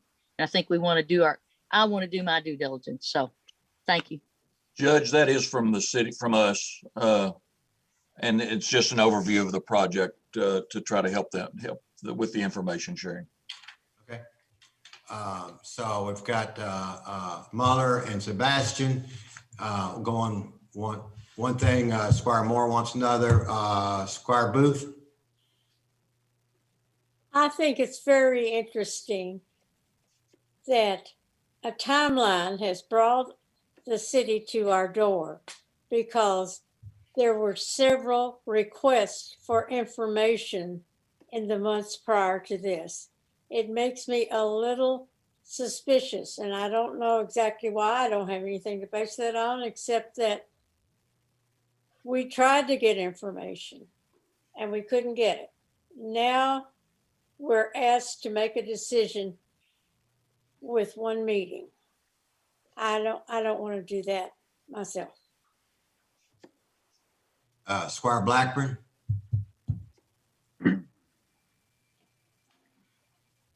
I just want to say we didn't have all the information I think that was pertinent until a very short time, and you know, I didn't take this position. I didn't get elected based on my decisions. I want to base my decision on input from the public. I've got 8,000 people in my district that voted and or were able to vote, and I just want to make sure that I hear from them. I know the city pledged an amount, withdrew that pledge, changed their pledge. There was a lot of thought they had into it, and I just want to make sure that I hear from the people in my community, so I make the decision that best suits those folks. So, you know, I don't think that would take long at all, but at the same time, I don't feel comfortable just throwing a number out tonight. I do agree with Squire Moore. This is a pivotal thing. It's a big deal. And you know, maybe I want to do 80%. I don't know. But that's the thing. I don't know. So I want to make sure that I make the best decision possible. And I would ask to make it at our next meeting. Okay. Squire Tracy. I think you're last but not least. You want to say anything? I don't think it matters which way I want to go, Judge. You got 4, but no, I'm fine with the time. I'd actually like to ask Eric if I could possibly have some of his time. I'd like for him to walk me through the calculations part of it. I know that was touched on in a story or two. So Eric, if you don't care, I'd like to give you a call and maybe try to set up time just for you to show me that part of it. And yeah. Okay, I appreciate it. Sure thing. Just give me a shout. Okay, thank you. All right, so we'll pull it from the agenda and put it on the May 27th agenda. Now, everybody understand that it's going to be on the May 27th agenda. Everybody understand that? Okay. All right, we'll pull that and put that on the agenda.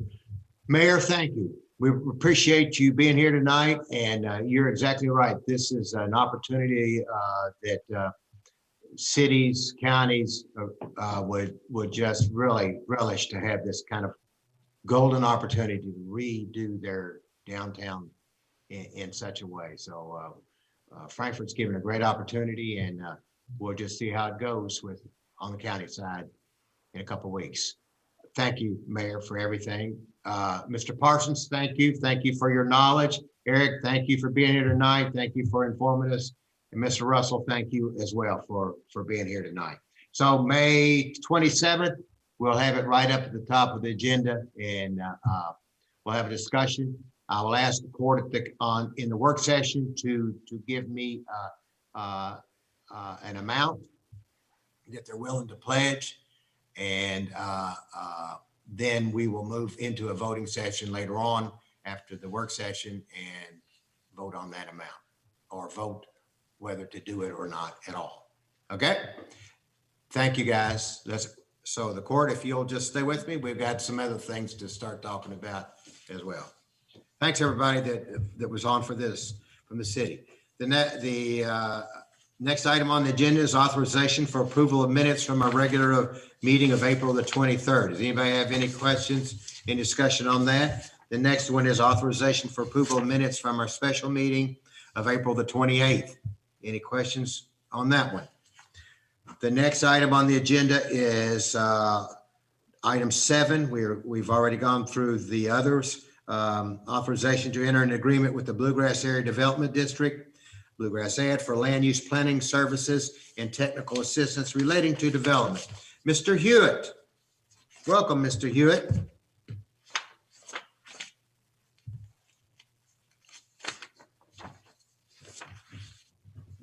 Mr. Hewitt.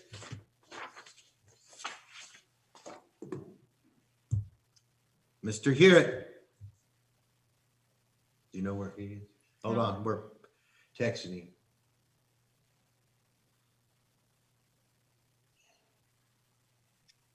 Judge, I think there was a public hearing tonight on some zoning in my.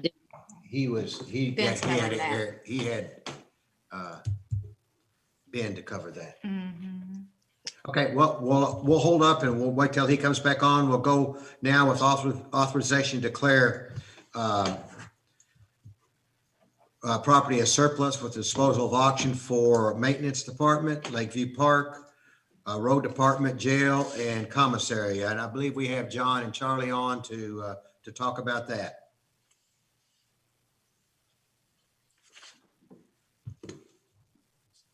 No? Judges, Charlie. Thank you, Charlie. Yes, sir. Thank you, guys. I know you got a lot on your plate. Surplus auction will be at the Farm Bureau Pavilion Wednesday, May 26th.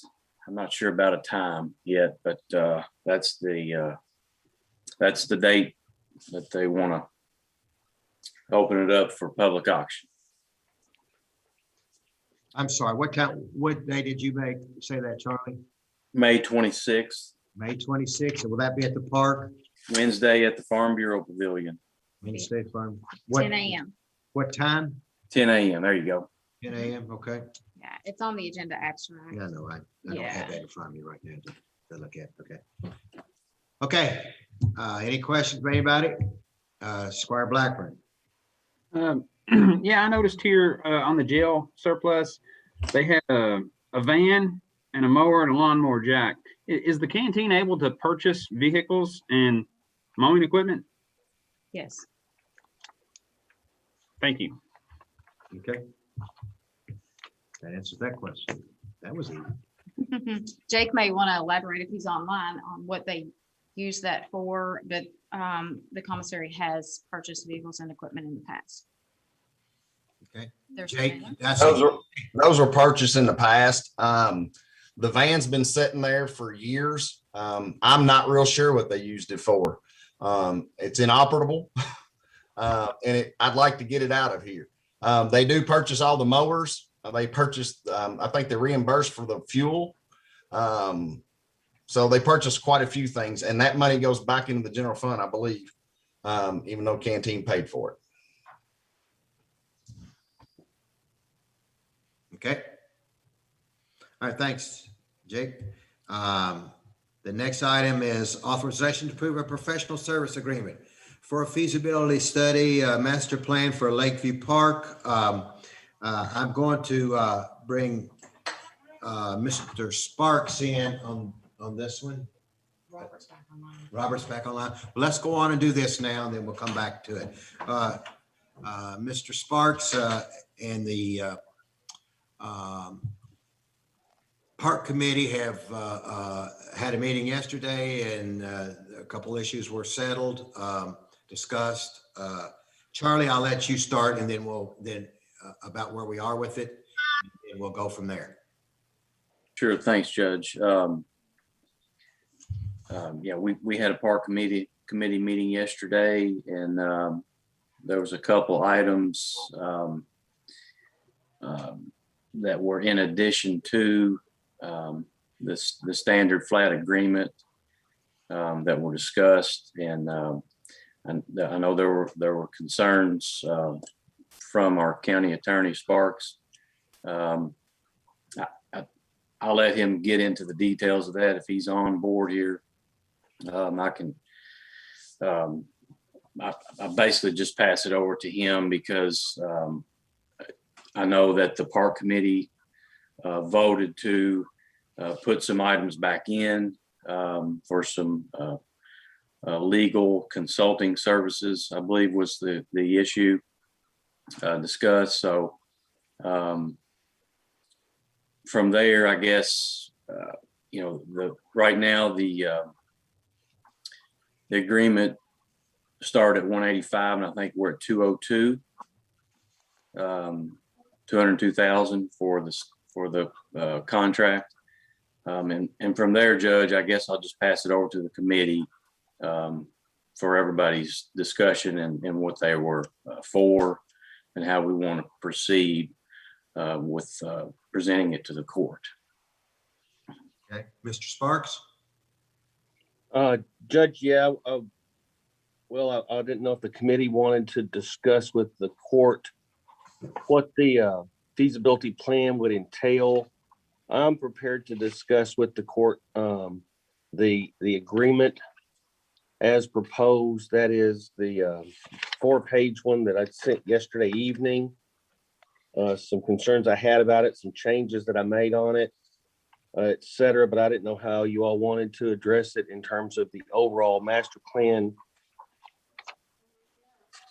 services, engagement, overview, et cetera, or you just want to go into the agreement itself.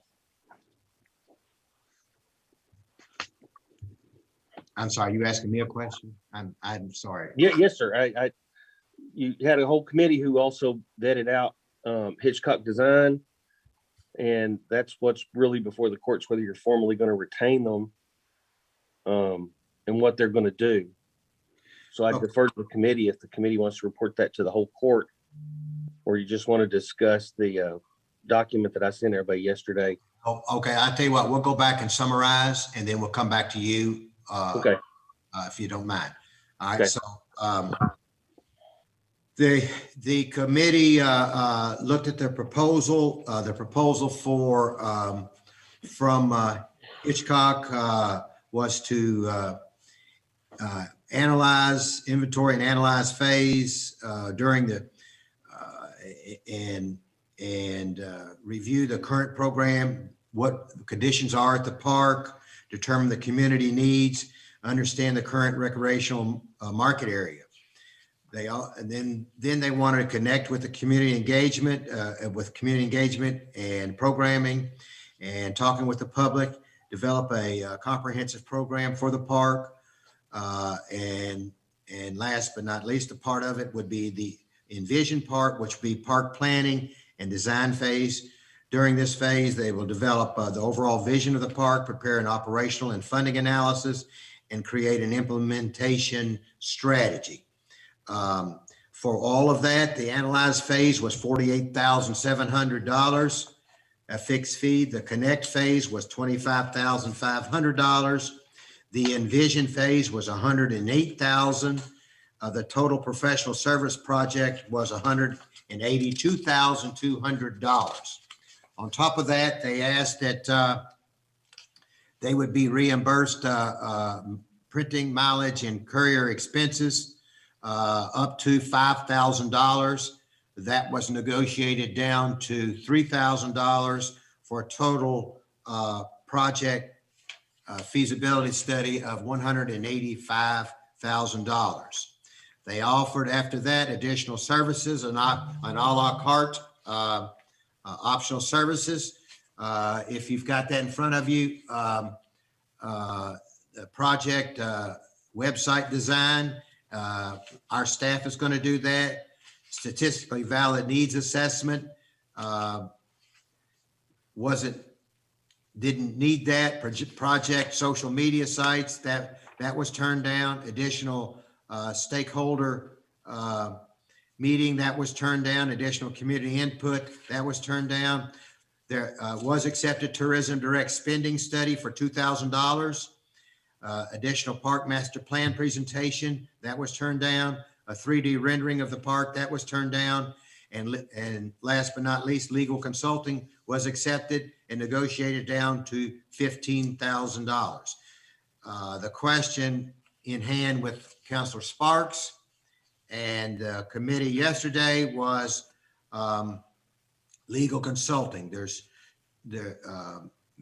Councilor Sparks, I'll let you inform the court of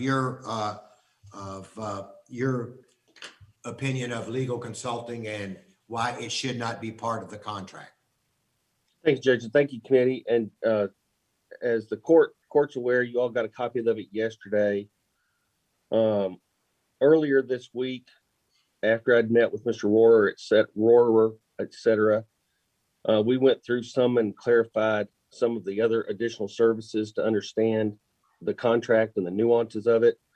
It needed to be updated, formatted, and brought into line with the needs that we need here in Franklin County.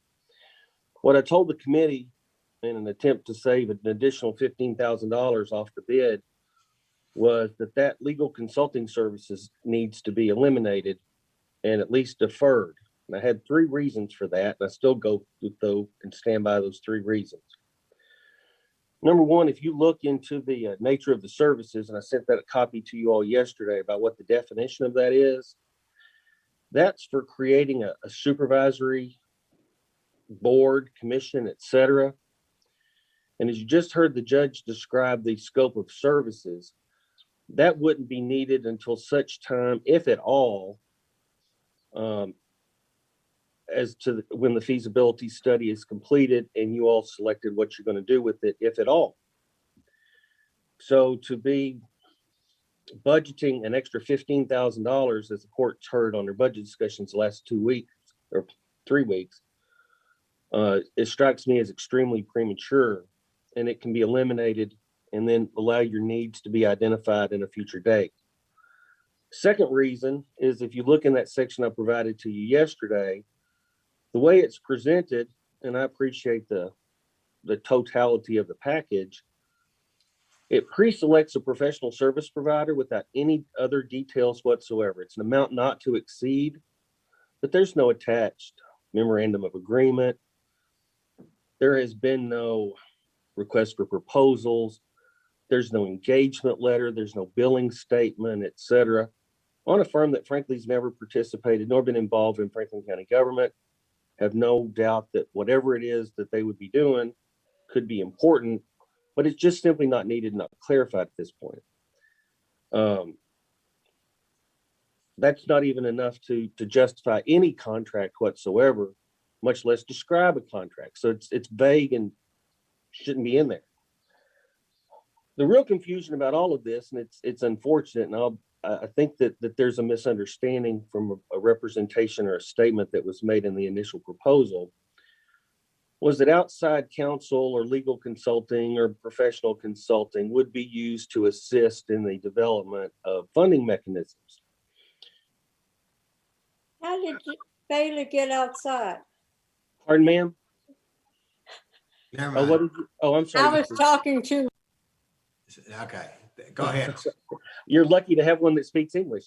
As I was saying, there's a confusion, I think, from members of the committee as to what services they'd be provided. Now, I didn't have the luxury of going outside of the 4 corners of the agreement. The agreement says specifically and only specifically that these legal services would be, quote, create a Franklin County Sports Tourism Commission. Well, that has nothing to do with development in a community development grant funding, et cetera, kind of way. There may be a need for that, and I'm not opposed to the need for that sometime in the future, but it strikes me much like picking out the color of the curtains before the architect's even drawn out the house. It's again premature. And to the extent that it obligates the county to have to put a $15,000 extra tab on a project that was originally presented to, at least discussed with the county, at somewhere between $60,000 and $80,000, and is now topping out $200,000 that could be avoided and brought in at the right time in the proper phase in the right way, is not the way county government's supposed to work. You don't pre-select a professional service provider.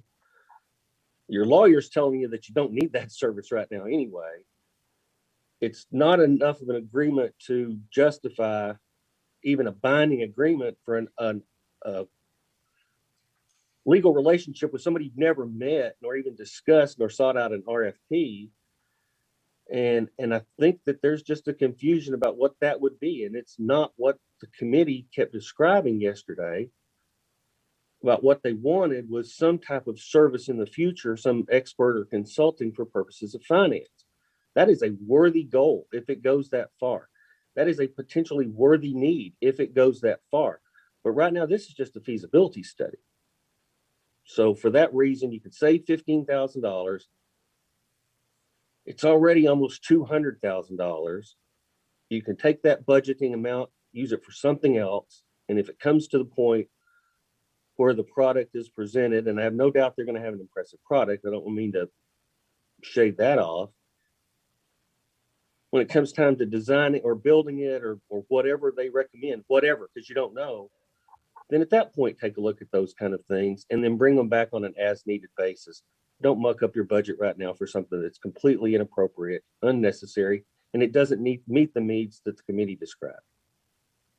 Okay, thank you, Councilor Sparks. I'll let Squire Tracy or Squire Muller discuss why you all want it back in and defend it if you would like. Squire Tracy, sorry if I go. Yep. So I want to thank everybody that's on the park committee, including all the team, staff members, and everybody. Rick, I appreciate everything you do. And trying to work through all this, it's a whole lot. I'm not going to lie. This is probably one of the biggest things that Franklin County's had going in a long time. Our park's a special place, and the more you look at things, it's all about quality of life and things like that. And we've talked to our park director a whole lot, and this is just an exciting process. Yes, it's a big number. It's a big number item. One of the reasons that I like the idea of the funding mechanism at the end of the day is to be done. We have the feasibility study. They're gonna walk us through the whole thing, and then they're gonna tell us how to pay for it. That's been the biggest thing that we've talked about since this got started is, how are you going to pay for it? How are you going to pay for it? And, what I would rather not happen is get done, lose the momentum, and then come back to the court and ask for more money. So last night, Rick, after we had talked, I went ahead and called Randy Royer and spoke to him about this and the concerns. And, he basically said, here's the deal. That's something that wouldn't happen till the end of the process anyways. And if we don't do it, we don't do it. And he said, I would never build for something that I don't do. And that would be a process that we work together. So to me, I'm just I would like to, set the budget so we don't have to come back to the court and say, hey, now we need more money. Now we need more money. Because that's the one thing that we don't want to do. So that's where I am.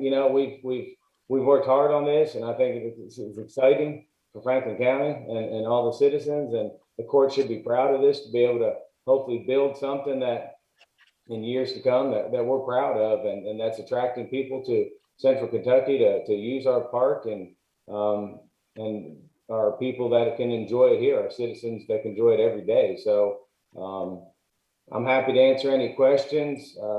Squire Tracy, if you'd like to say something, I'm sure. Squire Tracy, say something. Thank you, Squire Muller.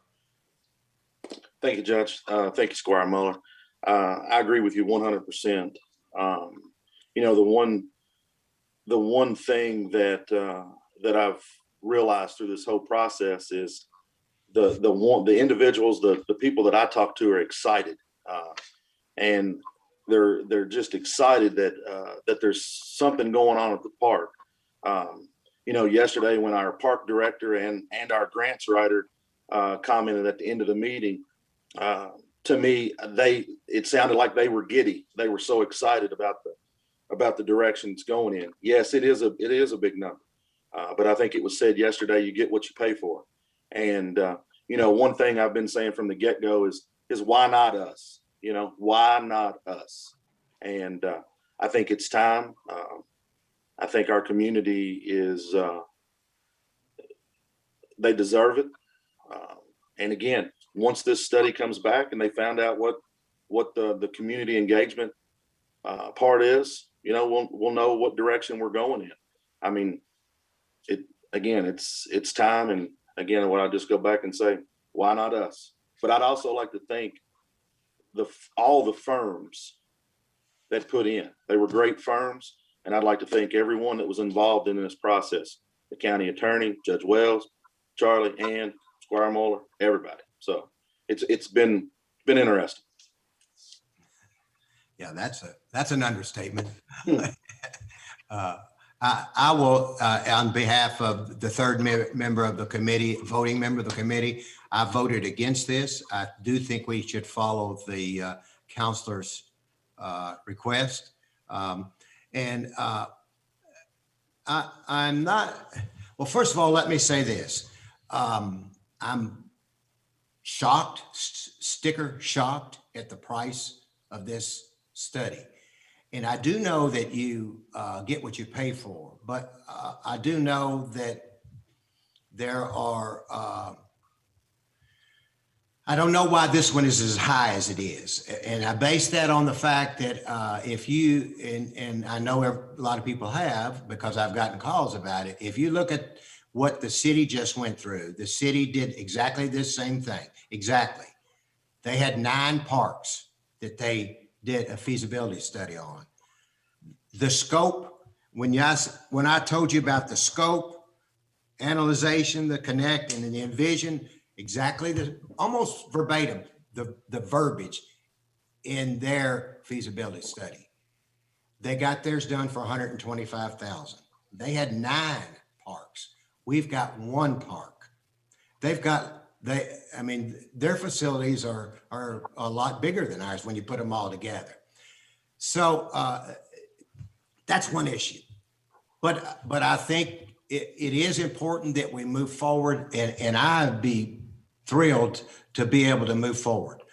But I'm going to say this: I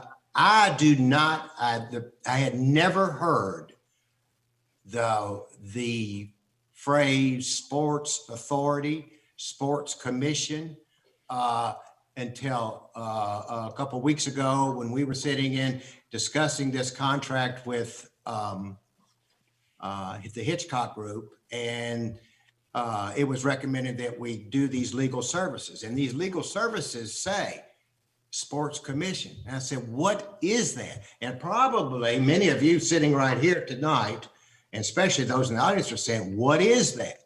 Well, that's basically a governance and running of the park system. And we haven't built one single thing yet in this feasibility study. We haven't spent, we're about to spend just monies on planning this. So I'm wondering, for transparency's sake, where did this come from? Where did we get from doing a feasibility study to a group going to run the park now? I don't know how we got there. Don't know a thing about that. So I don't think this may be, and like Councilor Sparks says, maybe at the end of this, if this court, if the 2 squires that are on the committee, if the court's willing to put in money and develop this, and we see that this is developing, and that's the time we ought to look at how to, do we have an events person? Do we bring somebody in to promote the park? Maybe those are the right things when and if. We've had 5 meetings on our budget, and we haven't decided one single thing on our budget. Not one single thing, not one thing have we voted on a thing for a budget. And we're sitting here talking about millions of dollars for the park, and we can't even make a decision on our budget yet. So we're way out in front of this. And I think the legal services on this is way out in front before the cart is way before the horse here. So we need to be thinking about that. I'm not for that. And I'll say, I hope that you all will consider that part. Now, I see you, Squire, you have a question in that or a statement or whatever. You go right ahead. And then I hope everybody else will kind of chime in and ask questions. Yeah, that's what I was going to say. I was going to say, if anybody has questions, that would be great. No, Judge, thank you. I just want to circle back to the city plan. You know, they do have 9 parks. You know, they're smaller. But when you're looking at what they ask for their services, all of their things are basically built. You know, they were wanting to know how to enhance them. You know, the firm that took care of them basically said, you know, we need to add signage, we need to add some bathrooms, you know, what to make them a little bit better. What we're looking to do is build something spectacular, indoor facilities.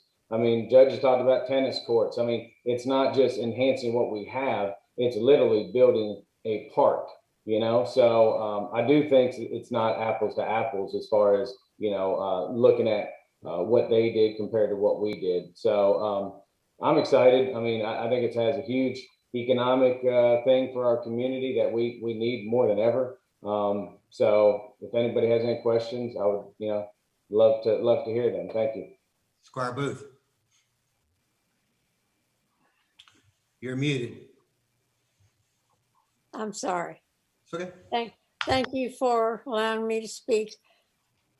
I read the agreement and I was unbelievably stunned by all of the tasks that was assigned to the client, which of course was misnamed. It wasn't the planning department. It was a fiscal court, you know, but all of those things that we had to do in order to live up to the agreement. It seemed to me that they were just desperate for an assignment, but really wanted us to do the work. It just rubbed me the wrong way. And that will be, of course, on the park committee to do all those tasks. So I'm just wondering why in the world they want to do all that. So that's what I have to say. Thank you. Squire Blackburn. Yes. I always got to check to make sure I'm not muted. First of all, I really want to thank everybody that's on the Parks Committee. I think, you know, we've been stagnant in a lot of areas, especially in economic development. I think this is a huge economic driver for our community. I've studied and researched indoor sports facilities. You know, they're all over the country. I've had a child play in organized travel teams. You pay $1,000 to be on the team. You pay $1,000 a weekend when you go to a community and you go in their facilities. They bring in thousands and thousands of people. It boosts tourism. It bolsters the restaurant industry, services. We'll have people walking up and down our towns. This is huge. It's huge. And I think we're at the precipice of making something that isn't something that's going to be expensive and be a burden. I think it's going to be something that's going to be an economic driver. And I think, you know, quality of life, when you know, we have a lot of smart young people in this town. They grow up, they go to college, they don't come back. There's nothing, they need more. They need more. And I'm not saying we blow up this town. I'm not saying we spread out in all directions, but I say our quality of life needs to improve. And I think this is a great driver of that. I do have some questions as far as the agreement. I've got 2 different ones in front of me. One's 6 pages, one's 9 pages. The numbers are different on both of them. One says analyze 49.3. The other one says analyze 48.7. One says connect 27.3. The other one says 27.5. One says Squire, the 100. final, the version before the court today is the one that passed out of committee yesterday. That's the one that I emailed everyone last night. All right. Which one is that in my packet? Because I got two. It would not have been in, I don't know what. It'd been an email. It would have been an email from me last night because the committee only met yesterday afternoon.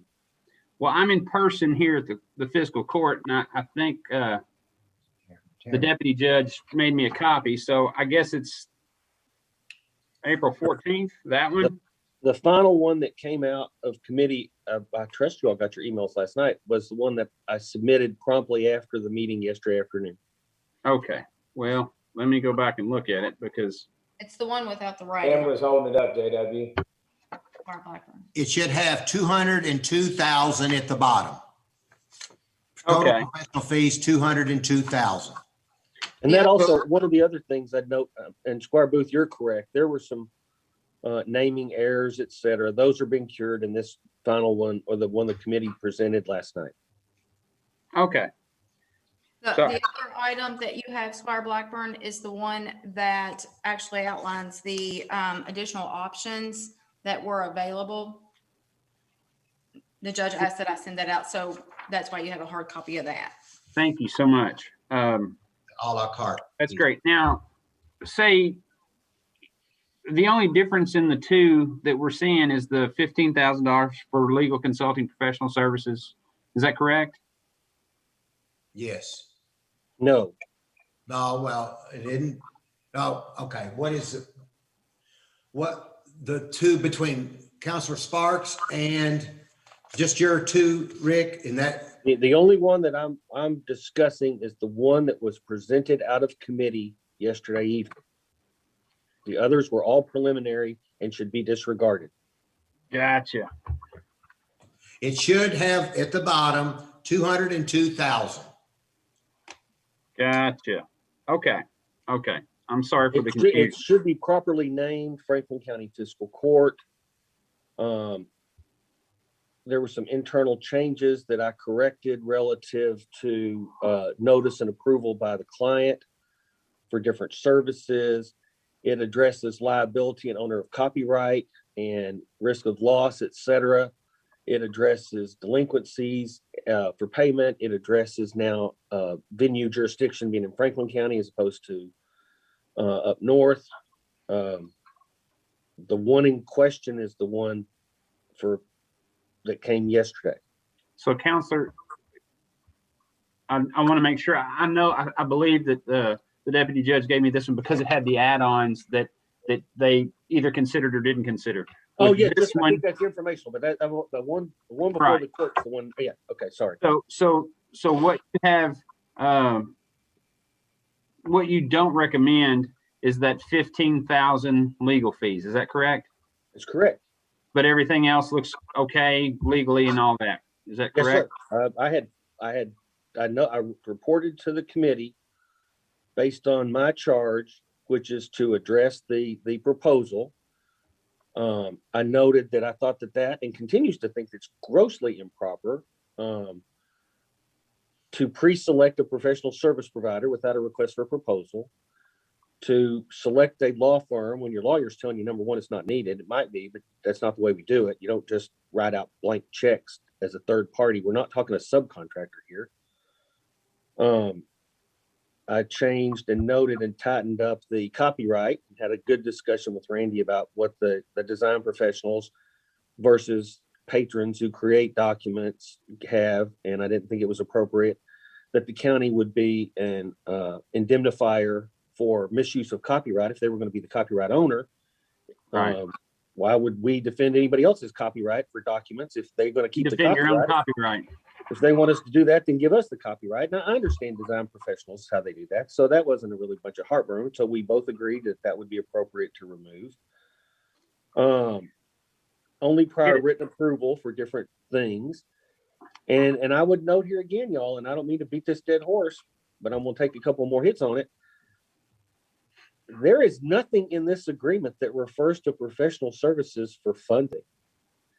And that is so unfortunate. And I think that shows just the intensity and desperation to try to get this moving. I'd also note and I caution the court about making false promises. There's nothing in this agreement that refers to indoor sports facilities, anything like that. This whole thing was to take a look at our park and say, look, man, what can we do with what we've got and what can we build with it? When you all throw that out there, that's like saying, hey, kids, go to McDonald's. Next thing you know, you ain't going to McDonald's. It's not going to happen. So please don't get excited, make statements about things that aren't even in here.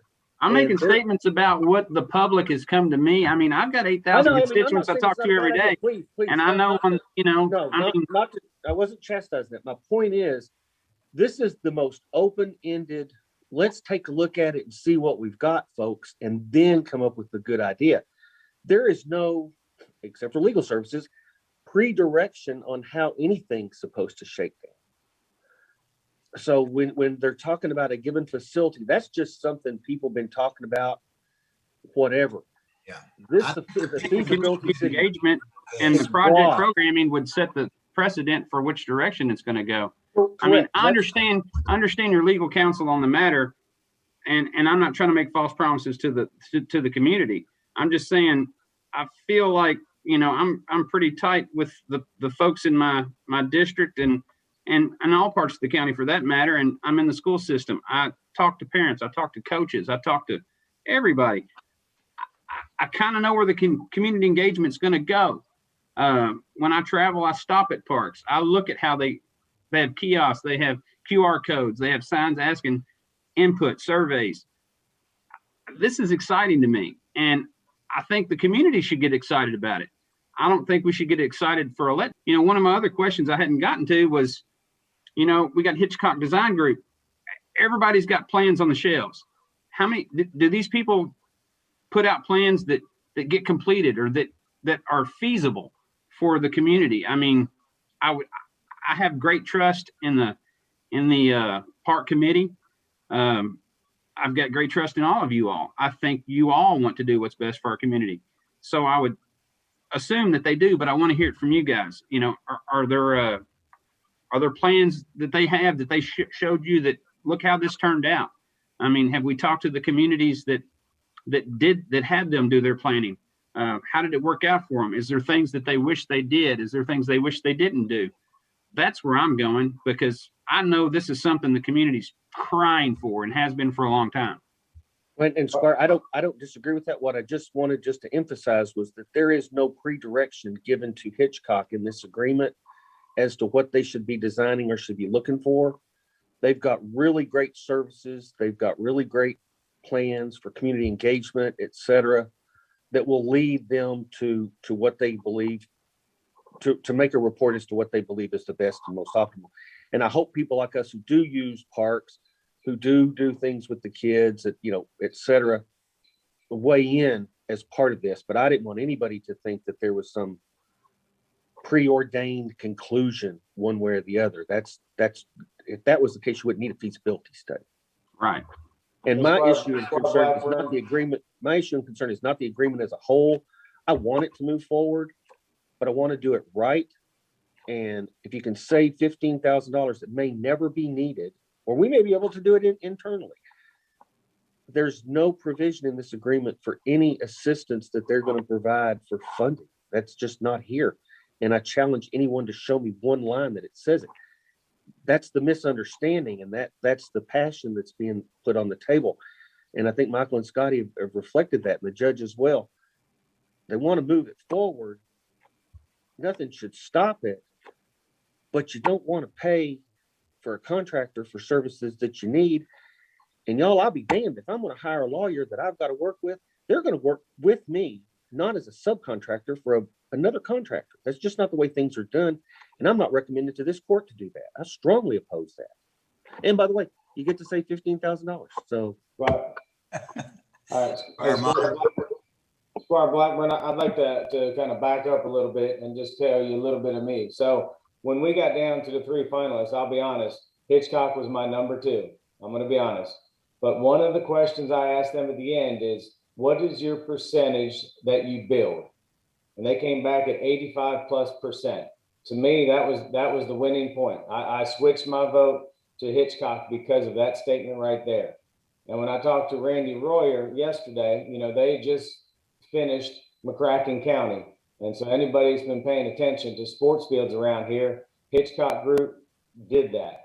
And they used the law firm that is listed here because they came up with a sports mechanism to pay for everything. The last numbers I saw, within an 8-month period, they brought $12 million economic development to that little McCracken County. So to me, that's where I am, and like Randy said, if we get to the point and we don't need their services or don't use them, that's fine. We won't be charged the money. All I'm trying to do, one lump sum, let's get going and we'll see what happens. I don't know if anybody, if Judge or Squire Tracy want to add on anything that. Yeah, I'm going to add on this. Is not little. I think we are way out in front of ourselves, and from day one,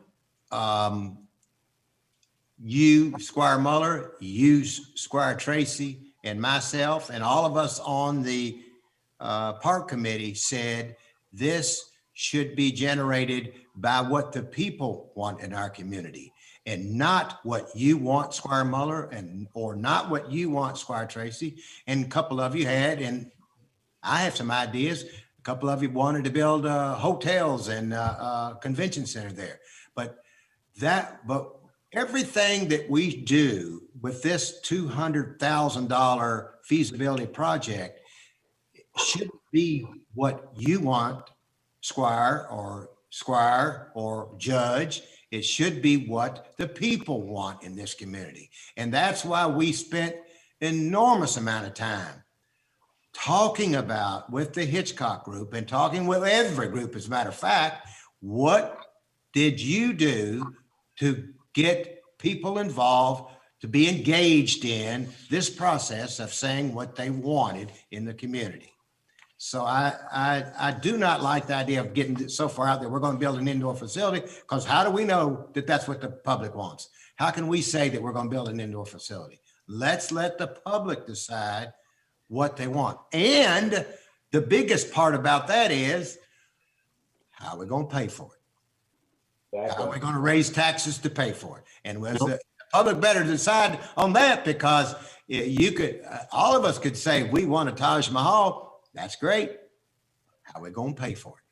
So I agree, Judge. And when I was throwing ideas out there, it wasn't anything that I want personally. It was just things people in the community have talked about. So you're correct. I mean, at the end of the day, the feasibility study is going to show what we need as a community and what Central Kentucky needs, because that's the important piece of this puzzle, is being able to provide what other communities don't have.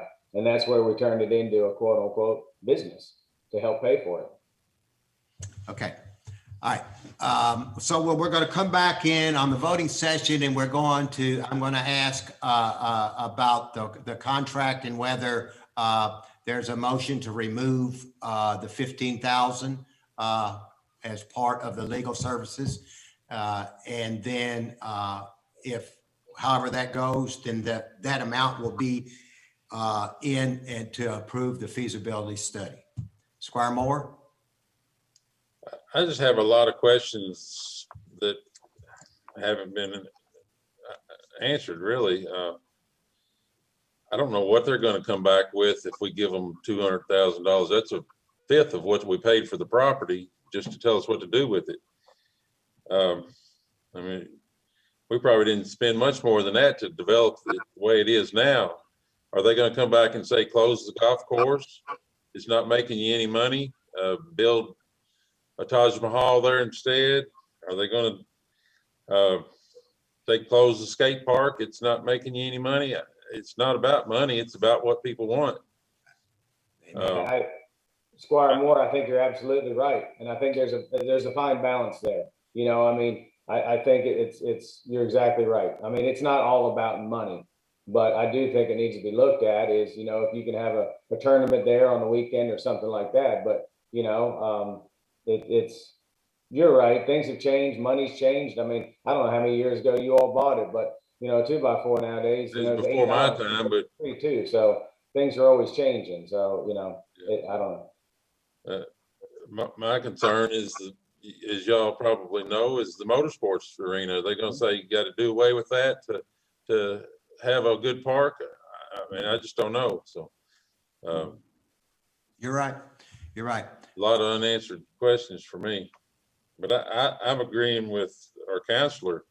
I don't want to give them $15,000 for a lawyer when we already have one on the books. If we need that towards the end for some reason, we can hire one. Squire, And that's the way, hey, look, let me, I was gonna say, and that's the way, Judge, that's the way it should be done when you have professional services. You do out RFPs, you know the scope of services. This is 2 lines, y'all.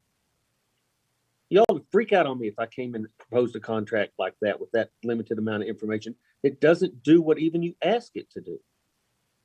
Squire Sebastian, thank you, Squire Sparks, Mr. Sparks. Thank you, Judge.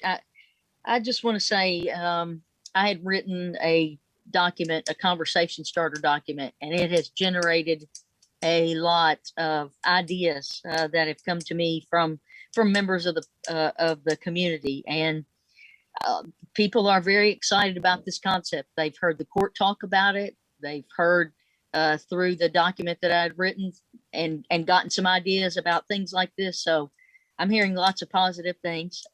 So I'm excited, and I appreciate the work that the committee has put into this, because we didn't get to this point just through one meeting. You guys have been spending quite a bit of time and effort and really putting your heart and soul into doing what the community would like to see, or at least setting the stage to do that, to get their input, to make a gym, even polish the gym that we have in our park. I'll put it that way, because I truly believe we have a gym in that park, and I'm excited about seeing it polished in a way that our community is even more proud of and more eager to open the doors to other individuals to come here. I have one question about the agreement itself, and Councilor Sparks, that's going to be on page 4. It's the termination clause. It only is 7 days. Yes, and either party. Are Yes, you ma'am. you hit that? I knew you'd hit that. What is it, ma'am? I'm sorry. You knew I'd hit that. The termination clause. I like the forum and venue, being here in Kentucky, all the things. That's what I call the Jerry Sebastian rule, but yeah, I got that one. We had to move that one down here. They wanted 7 days, and 7 days because this is not an on-working type thing is appropriate, in my opinion. This isn't where you have to mobilize or demobilize infrastructure like construction, et cetera. This is it's a consulting design thing. So a 7-day termination stops because you're only limited for expenditures occurring prior to that or services rendered. So that's why 7 days. I went for 7 days. You could can it. I didn't make an issue out of that. Okay, I just kind of was concerned because if there is any, any intellectual property or anything that, or rights to drawings and designs or any of that kind of thing, I only ask for that reason. And they maintain their intellectual property rights. I saw that. And the reason for the 7 days, again, because this is a professional design thing. If you don't close it out there and you gave 30 days, then you'd eat 23 days of work and you'd still get paid. You'd still have to pay for it. So you want that window as tight as possible. Okay. All right. Thank you very much. You're welcome, man. Thank you. Well said. I have one additional. Yes, sir, Mr. Moore. Moore. Of course, we're connected with the school property. Is the school property going to be included in this? No. This is for us. So just be cut off there at the Sally Gaines Field and the soccer. Yes. Okay. All right. Thank you. I would anticipate, though, that those things would be brought into consideration in the overall. I'm sure they'll be in consideration, but yeah, I understand. That's what I thought. In terms of the totality of the community, they're going to have inroads out. You're going to have to take a look at the whole area. Okay. Squire Tracy. Thank you, Judge. Squire Moore, the superintendent, Mr. Kopp, is part of a working group that will meet with the firm to discuss the school's needs per se, what they think could help them. So obviously it could lead in that direction. So, Okay, and again, thanks. yeah, absolutely. And again, I just Thank want to you. Thank you guys for your hard work on this too. thank you. I just want to say again, thank you to everybody involved. It's been interesting, and like I said, I don't want to keep beating the horse, but why not us? Why not? You're right. Okay, we're going to move on. I'm going to go back now to Mr. Hewitt. Are you on to item 7? I think it's authorization to enter an agreement with the Bluegrass Area Development District, Bluegrass Head, for land use planning services and technical assistance. This was a redoing of a contract that had expired. Mr. Hewitt, are you on? Yes, sir. Thank you. You want to explain it? Yes, my apologies for earlier. In October of 2020, the court entered into the agreement with the Bluegrass Ad for these services. The terms of that agreement were up to $2,500 and or the end of this fiscal year. We have reached the $2,500 threshold, and therefore that contract's been satisfied. Additional services are needed at this time, and so it was determined that a new contract is necessary. The revisions to the contract are for an hourly rate and a time frame of the end December 31st of 2022. I do recommend approval of this, and both myself and Mr. Sparks, I'm sure, can answer any questions from the court. Okay. Squire Booth? You're muted, Squire Booth. I thought that Director Hewitt wanted to hire a land use planner. Okay. Robert, you want to explain what this is going to be used for? Yes.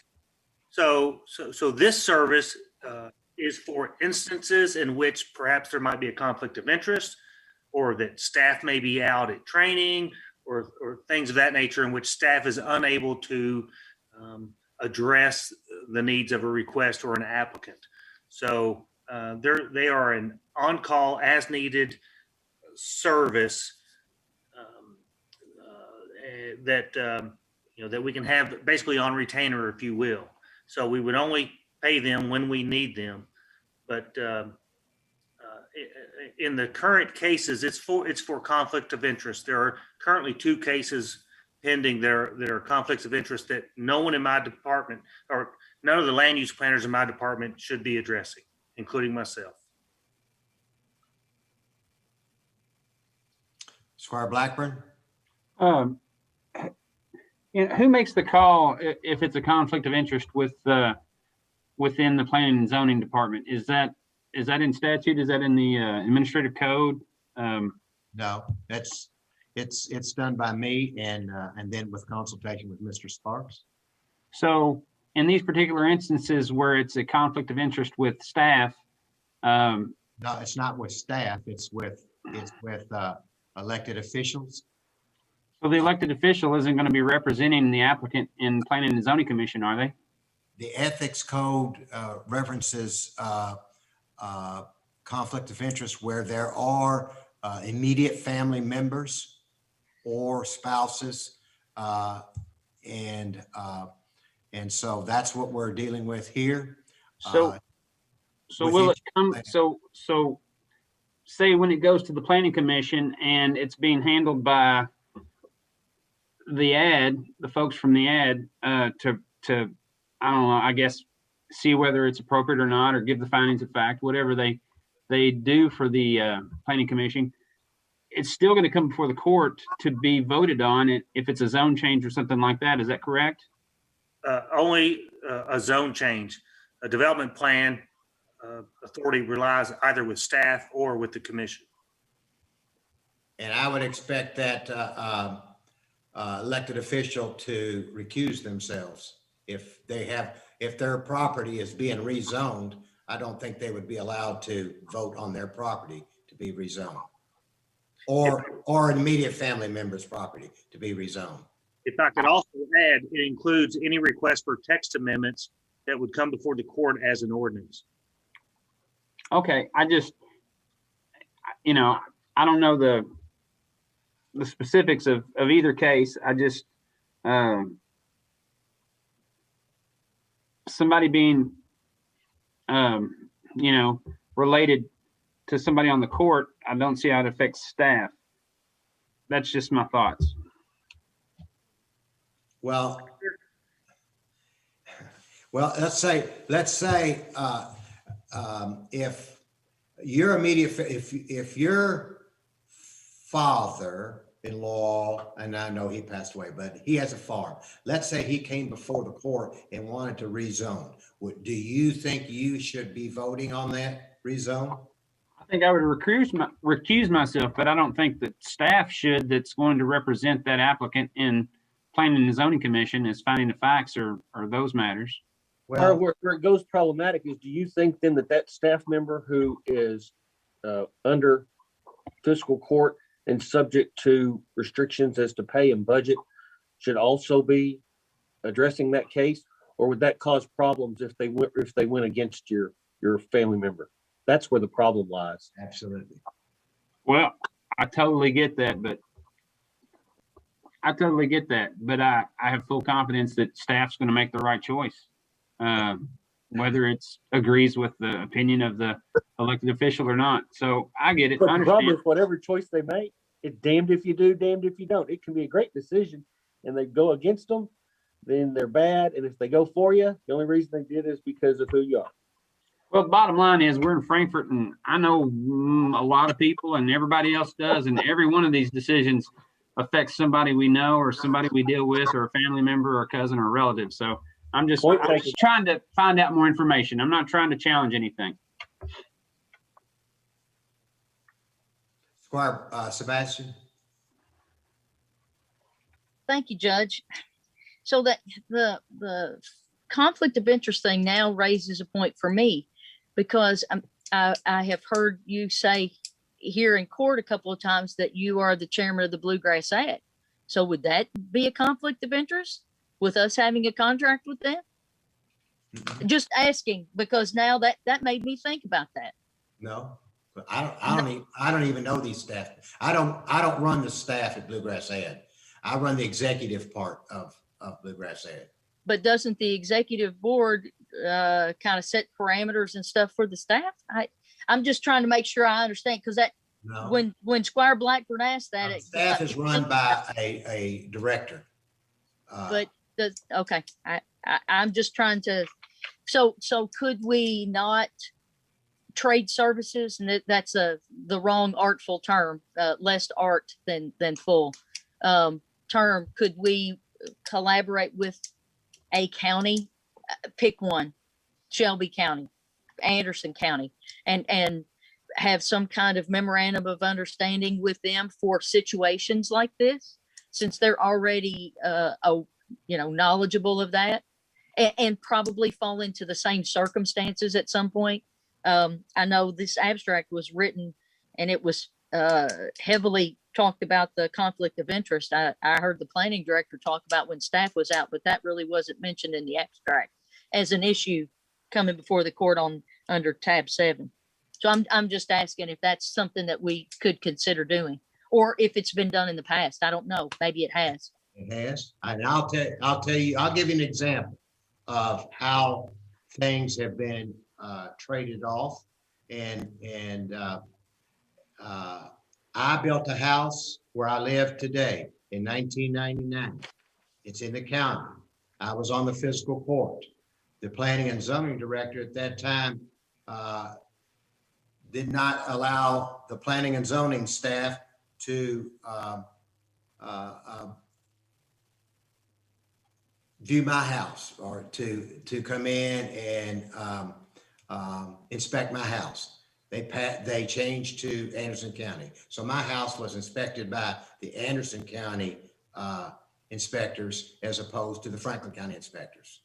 Just to make sure everything was above board because I was on Sure. the fiscal court. So that gets to the, you framed it out exactly.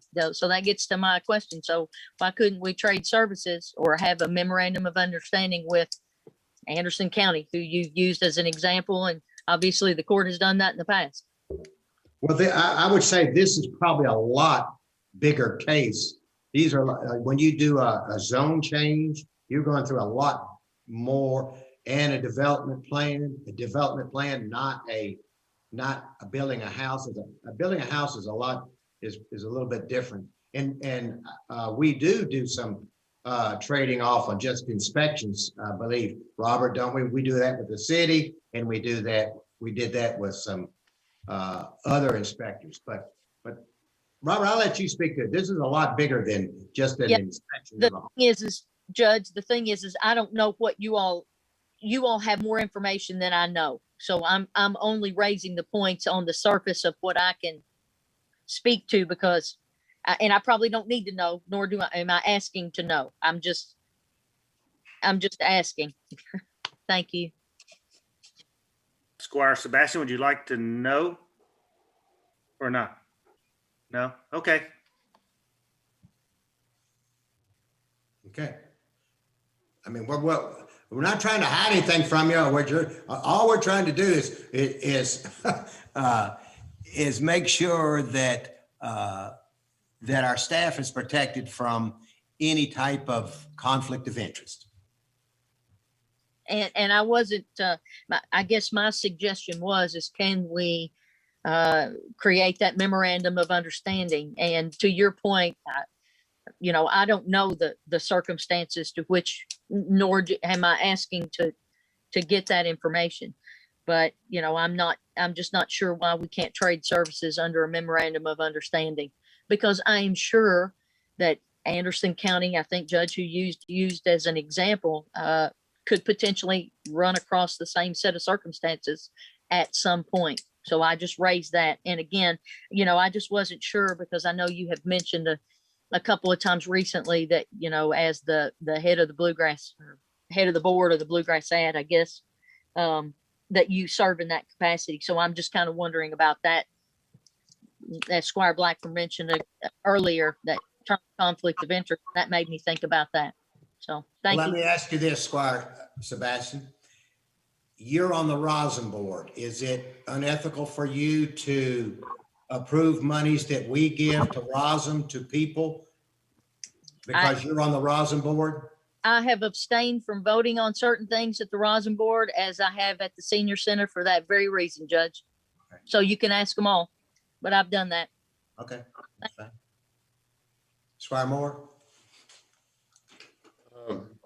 I have a question the other way on this.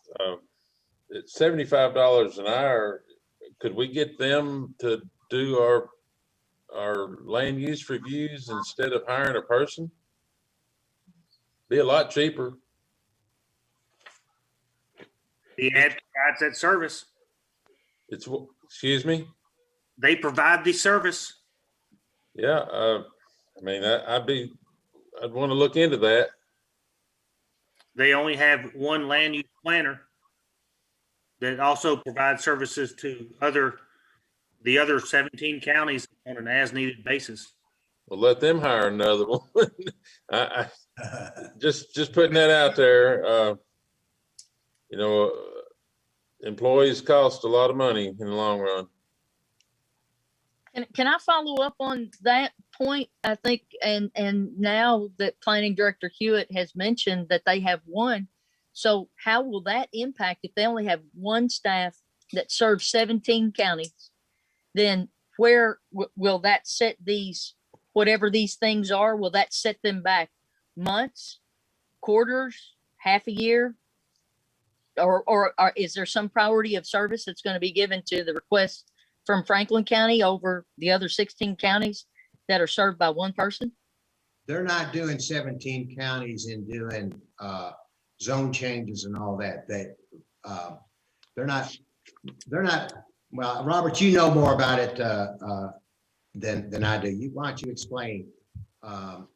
And also, have there been many delays through this process? The land use planner at the Bluegrass Ad provides land use planning services to communities, cities, and counties on an as-needed basis contractually. In the past, they have served as the director of a county and planning department until one could be hired. They have served just to provide some plan review in the interim. So they don't serve all 17 counties simultaneously. This is a service that the ad provides to assist communities within their region. To my understanding, there has been no delay in any service provided to Franklin County relating to the cases that are that have been handed over to them. The staff at the ad is very professional, very knowledgeable, and I have great confidence in them. And to enter into an agreement with an adjacent county sounds like a great idea, but the ad is established to provide these services to our communities, whether it be land use planning, GIS technical assistance, services relating to water and sewer projects, transportation planning. That is the function of the ad, to assist us. Squire Moore? Robert, in touching on what Squire Sebastian was saying, would the regulations be the same in every county? Or I'd be afraid that we'd have different regulations than another county, Anderson or Owen or whatever, or even Shelby. Outside of KRS Chapter 100, regulations differ greatly. You're correct. Squire Blackburn? Yes, Robert, respectfully, with note to delays, I know the Planning Commission meeting was canceled tonight, and on the agenda was one of the folks in question here, one of the applicants in question. So I believe, I don't know the date at which they did this application, but I think they're about 6 months in, and they're going to be waiting now for the ad. Do you know how quickly the ad will be able to get to this? Tomorrow, if you vote on it tonight. They won't be able to have the meeting that was called for tonight tomorrow, but the Planning Commission meeting this evening was canceled due to a technical delay on behalf of the city's set up for the public meeting. That was out of control of planning staff. No, I understand, but I know it was scheduled for tonight and was taken off the schedule. The item relating to a conflict of interest was removed by me based on the determination that filing constituted a conflict of interest. That at that time is when I notified the Bluegrass Ad, and they advised me that the previous contract had been satisfied and they could not provide the service. I got you. So when you were looking to find it, the contract had expired and we just didn't know it yet. I get it. That is correct. So that was very unfortunate, and everything was in order, but I did not know that the financial portion of the agreement had been satisfied. So the ad did not relay that information to me, because when I found out, when it was determined there was a conflict of interest, my very first call was to the ad, said I got a case for you, and the meeting's coming up quickly. So I get it. I get it. Contract. I mean, we're dealing with lots of contracts and expiration dates on them they pop up before you know it. Yeah, and I apologize to the applicant, and I said, I'm sorry, there's going to be a delay. This is who I'm having to turn the case over to. My apologies, and they were very understanding. It was unfortunate, because we were right at the point that the report was ready to go out. So, it's how things go, but the ad staff's very confident. They've not presented to our commission yet, but they will be very soon. And there would be, the next anticipated meeting date is, I think, June the 10th, I think is what it is. And I would expect nothing less than for the application to appear at that meeting, along with the ones that unfortunately got postponed from this evening due to technical difficulties. Thank you. Thank you, Robert. Yes, sir. Squire Muller. Thank you, Judge. I guess I'm one of the elephants in the room because part of the ad is we're dealing with right now, my wife and I. And, after building multiple things in the city and the county and who have worked well with us, I've never seen so much red tape in my life. We've been, I don't know how many months, and that we have no end in sight. So we're trying to do something really cool for the community, but I don't know. It's been very difficult. So that's all I'm going to say. Thank you. Judge Wells, if I could, my understanding is that the problem is not a land use planning issue per se. It's more of an infrastructure problem that is outside the purview of my authority. Yeah. You talking with Squire Muller? When the staff of Bluegrass Ad calling other agencies trying to get fines put on you for things that aren't right and they're overstepping their bounds, there's problems. So yeah, it's all good. I'm done. Well, the case is out of my hands. I've transferred it to the ad, and I tell the ad, that's your case. No, Robert. Yeah, I'm not saying anything bad against you or anything, Robert. It's just we're having problems with the ad, and I'm just going to leave it at that. Thank you. Okay. All right, let's move on. The next item is authorization to approve a financial support in the amount of, I believe they're asking for, how much is the Fair Board asking for, Tim? Right? $10,000. $10,000. Using recovered COVID. The Fair Board's asking for $10,000. They originally asked for $5,000 for Charlie. What was that type of sponsorship for the fair? And then they came back last week and asked for $5,000 more. Well, I think our Zinner may be on too, representing. Yeah, or possibly Patty Cross. I think the wires got crossed in that original request, so they wanted to resubmit. There's Matthew Quarles is on. I see, Mr. President.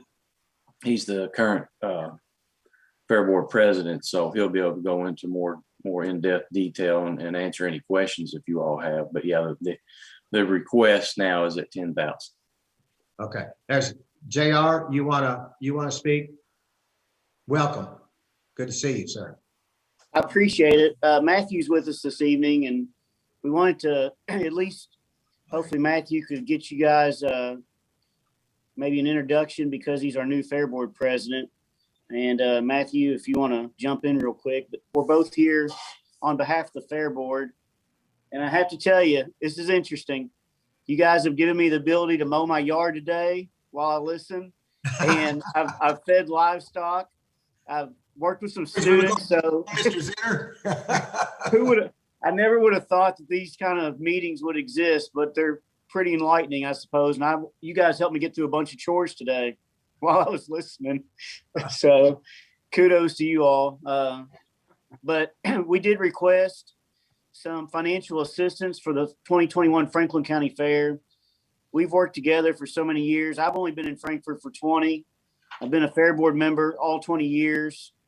The evolution of the Fair Board and the county fair is an interesting perspective to think about, but we came out swinging after we've lost some longtime Fair Board members to resignation, and we're looking forward to putting on an event for the community that's hopefully becoming a revived event with a lot of excitement in July.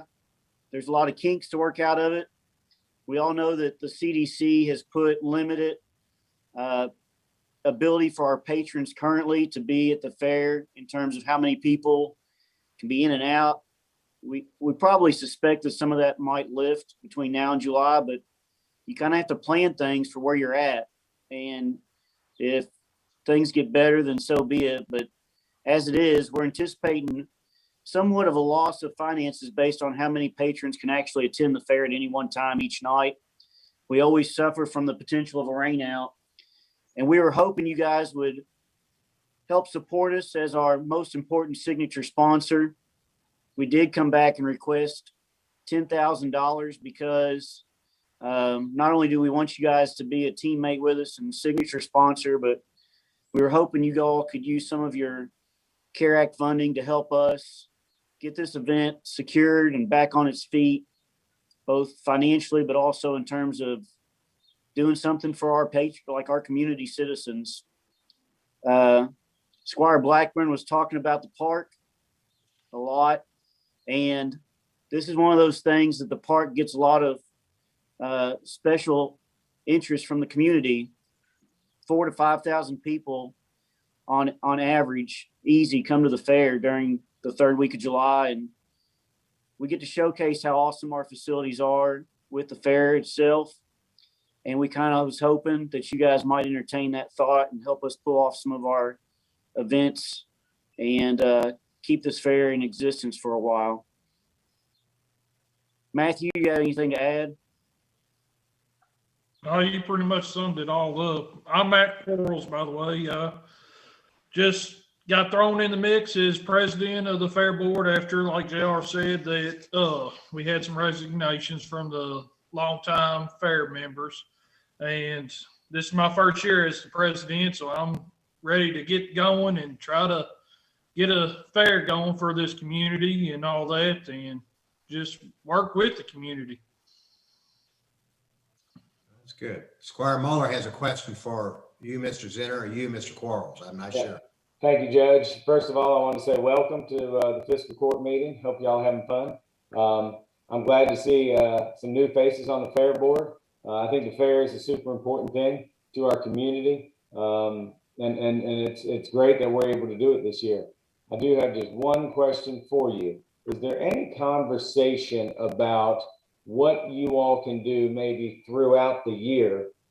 So maybe it's not just one event, one time of the year. Is there any talk about doing other events that could help raise some funds so more things could happen? And if not, I understand, but that was just one of the questions I've been thinking about. Thank you. When we were working with a much larger group of fair directors, there were several instances where we would do some fall activities as kind of fundraisers or startups. We even did some things in the spring. We've dwindled down, unfortunately, to 9 members, basically.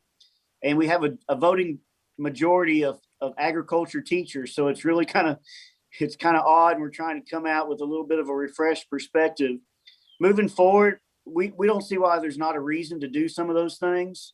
We've just kind of been hindered with the availability of it over the last several years. I'd say the last 8 to 9 years.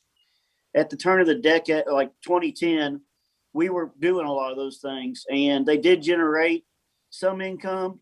At that point, we were dealing with an annual budget of about $160,000 for our entire fair, and we were coming up with $4,000, $5,000, $6,000 kind of like community events beyond the fair, but also fundraising opportunities. We're now dealing with a budget. We're starting right now, if we're just being honest, we have $3,000 to $5,000 to start up. We do have a ton of sponsorship that's been generated lately. It's all a lot of stuff that's smaller. We're looking for signature sponsors. Our Farm Bureau, you guys know that the Farm Bureau has a facility on a 99-year lease on Lakeview Park's property, and they've been a really good partner with Lakeview Park, the county magistrates. They've been really good to the Franklin County Fair too. They came through the other night and they decided to help as a signature sponsor. We're trying to make ourselves as solvent as possible so we can kind of do more of that stuff, to be honest with you. And hopefully we can, but at this point, we're kind of tied down to what we're focusing on with our summer event. I appreciate that. And just know that, I think a lot of people, and I don't want to speak for anybody on the court here, but I know, Squire Moore and Squire Sebastian, some other people have been super involved in the fair. So, we're hopefully happy to, help. Thank you. Or more? I know you have to plan stuff way in advance. Yeah. So there may not be a lot you can do this year. Plan for next year, maybe having a Western Horse Show the weekend before, the carnival gets there, so you don't have to share that money.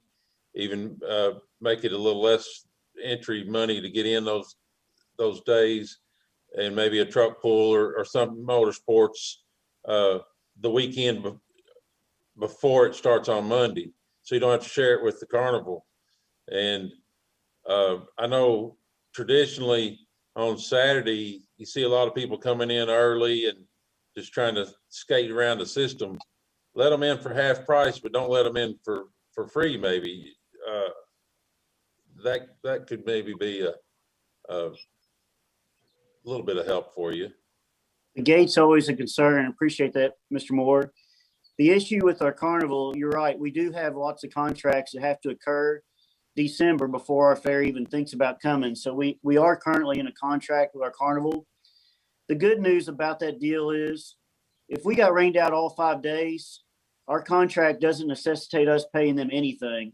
So while we're splitting our gate with the carnival, from a logical standpoint of having an extra venue to come and kind of give a little bit of a different taste for the fairgoers besides our other venues that are really popular amongst our rural citizens of the county, which is why we're doing this whole thing to begin with, to kind of create some collaboration between the city and the county citizens. It's one of those things like there are some good situations to it and some bad. And I hate that the carnival contracts across our state kind of operate that way, but at the same time, from a financial obligation, it actually kind of saves us in case something drastic happened, like rainouts that were over and over. We know our gate's probably pretty steep in terms of what we offer. We're hoping to increase our venues over time, but we have had several just things that were kind of uncontrollable over the last several years in terms of nights of rainout, or we had some venues that just didn't turn out the way that they were advertised or sold to us that we were in contracts with. We're hoping to make amends, and maybe in the future, that's something we can certainly try and look into. Weather would be good. I'm sorry. Yeah. Squire Sebastian. Thank you, Judge. And I'll put this out there for Fielder's Choice. And I know, Mr. Zenner, it sounds like you've been on the Fair Board for a while, and Mr. Quarles, we'll see if you guys have any idea about contractual agreements. So does the Fair Board have a contractual agreement with the Franklin County Fiscal Court or Franklin County government to utilize the park for the fair? Do you know? Carrie, I can't address that because those kind of from what my understanding of the situation is, those kind of ideas were substantiated almost 4 decades ago when the park was donated to the county. I think it's always just been a tag team on making sure that we have an event that all of our county citizens can come and find some part of ownership in it. And there is an agreement. Okay, thank you, Lambert, because I just really didn't know. Yeah, there's a written agreement. Yes, sir. There's also some, for instance, there's 2 Fair Board, actually 3 Fair Board paid facilities on the park premise that are under kind of like my understanding, a 99-year lease for a nominal dollar or something of that. There's some livestock show facilities. There's a storage building. So I think that even then when there is an agreement, over time, it looks like we've kind of always tried to be friends in the park and try and have responsibility in its upkeep when we can both share any ownership. Well, I appreciate My that. understanding, there is a contract with the fiscal courts for the park. And maybe I can circle back with our counsel and see if he has that. I'd be interested just to see what's in it. And like you said, it may be older than the paper it's written on, but it would be interesting to see. It was during Judge Collins' term, but I don't recall the detail. It was a long time ago. Madam Clerk could access a copy of it. Okay. Well, that be that long ago. That's not that long ago. So that's great. Thank you. So I'm sorry. Go ahead. I'm sorry. I just found it and I'm going to email it out to everybody right now. Okay, great. Thank you. So my question is since we are collaborative partners there and friends, as you all indicated, why wouldn't the Franklin County Fiscal Court already be a signature sponsor? May be the wrong phraseology, but why aren't we that type of sponsor for this? event, notwithstanding making a donation as we typically do to the fair this year, asking for substantial more. But why wouldn't that be a standing collaboration where we are a sponsor of the fair? Well, I think, Ms. Sebastian, the signature sponsor idea and concept has come out recently from the fair board. We kind of generated that within the last year or two. COVID made us slow down on actually offering that opportunity. You guys actually help us out in immense proportions, and sometimes it's probably not advertised enough, and other times I think we always try and make sure that you all know that we're very appreciative. I mean, from Charlie's perspective, Charlie puts in crazy hours helping us. In some cases he's on the clock, but in a lot of cases he's not. And in addition to that, our county jailer helps out with a lot of the stuff that goes on in the work up towards the event. We're really appreciative for those guys to come out and put in some time. So there's a lot of responsibilities that you all have answered the call on previously. This opportunity hasn't necessarily existed, and obviously the pandemic didn't exist. And so with all that, that's why we're coming to you tonight. Well, and I understand that. I'm just saying, I think at some level, and based on what you've said, because it's very clear that our park staff, the inmates at the jail, the road department, the road department, I'm just going to say it as I've said it 100 times. They are the backbone of county government, and they absolutely make the wheel go round for us all.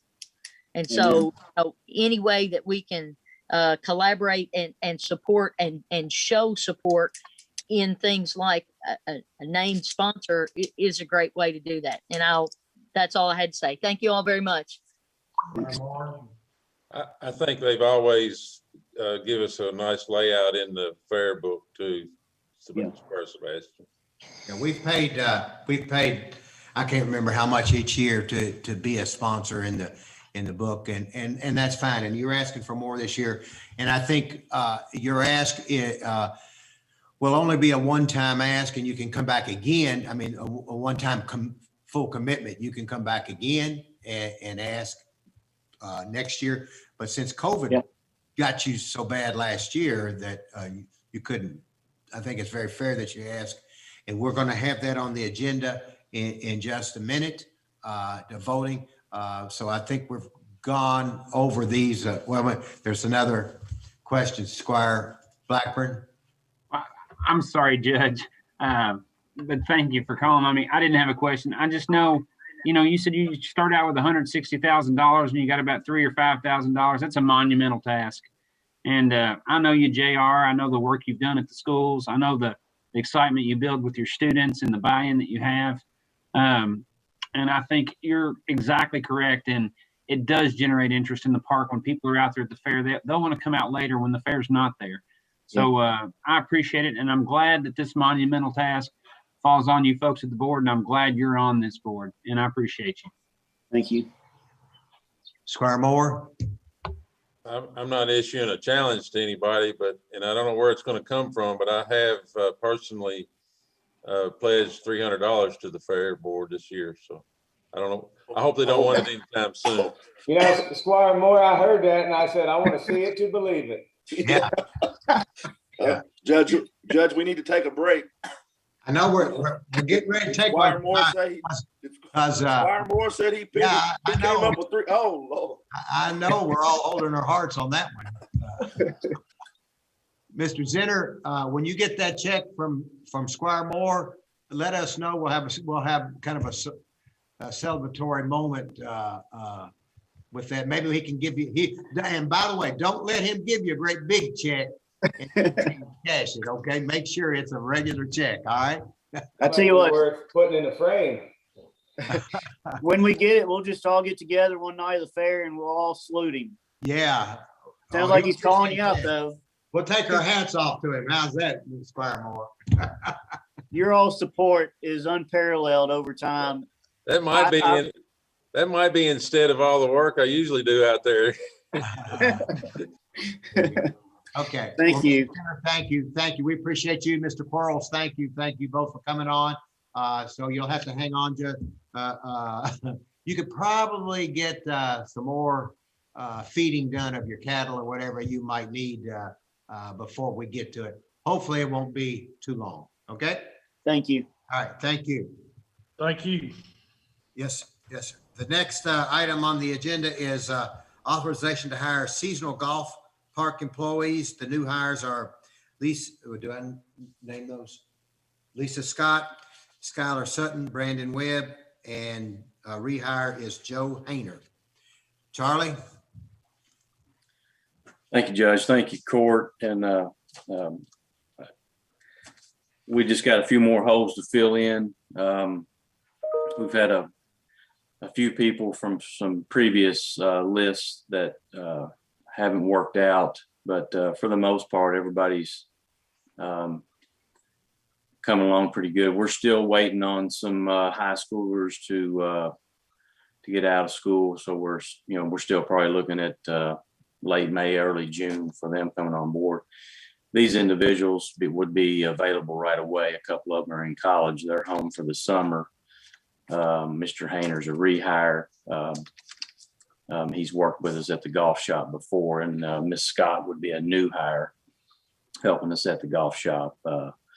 Mr. Sutton and Mr. Webb would be in the park, be on the park side, helping us maintain the park. Again, this is just to fill in some holes. We're without inmates, and we're just trying to keep everything maintained. So that's. If anybody has any questions, I'll be happy to answer them. I think this gives us 7. If we move forward with this, it's 7 in the park and 13 in the golf for part-time seasonal employees. Squire Muller's next, first on the Thank list. you, Judge. Hey, Charlie, thanks for that. Just wanting to make sure, so this is just in your budget, it's just more heads, right? Yeah, it's just more heads. What we are finding out with different, like there's the 2 guys that we want to hire in the park, they're baseball players. We're not talking 40 hours a week type thing. It's just when they can, just get them some experience, learn some skills. It's a job figuring out all these different individuals' schedules, but unfortunately you come up with looks like that gets us to 20 with park and golf. But everybody, it's working with a bunch of different schedules, so it's crazy, but it is what it is. All right, thank you. Yes, sir. Squire Tracy, were you the next one? Did you have your hand up? Squire Muller asked a question. Okay. I was just going to ask Charlie, this is part of that work pool that he mentioned he was trying to fill, and that ultimately I think he touched on it, that it's up to him to manage their schedules and stay in budget. So he answered it. Okay. Thank you. Thank you. Blackburn? Charlie, you must be doing some good recruiting, because I was looking at the character references. We got state representatives. We got a lot of big names on there. So keep up the good work. Thank you. Appreciate it. Okay. No one else? Let's move to the next item. The next item on the agenda is a very, very, very sad moment for all of us, especially Squire Sebastian and Squire Booth and myself, because we've worked with Alan Alsop for a long time, and Alan has been the backbone of the Farmdale Sanitation District, and he turned in his resignation a while back and said he would tenure until the 1st of July. The good news is that we have found a man that has sewer experience. He's built sewer lines with a company, and he is really a good man. I didn't know him before, but a very outstanding man. So Ferlin Wright, I'm recommending Ferlin Wright to replace Alan Alsop effective July the 1st. Ferlin and Alan are going to work together to get him caught up at no charge, just to kind of get caught up, because the knowledge that Alan has is just immense. It's amazing.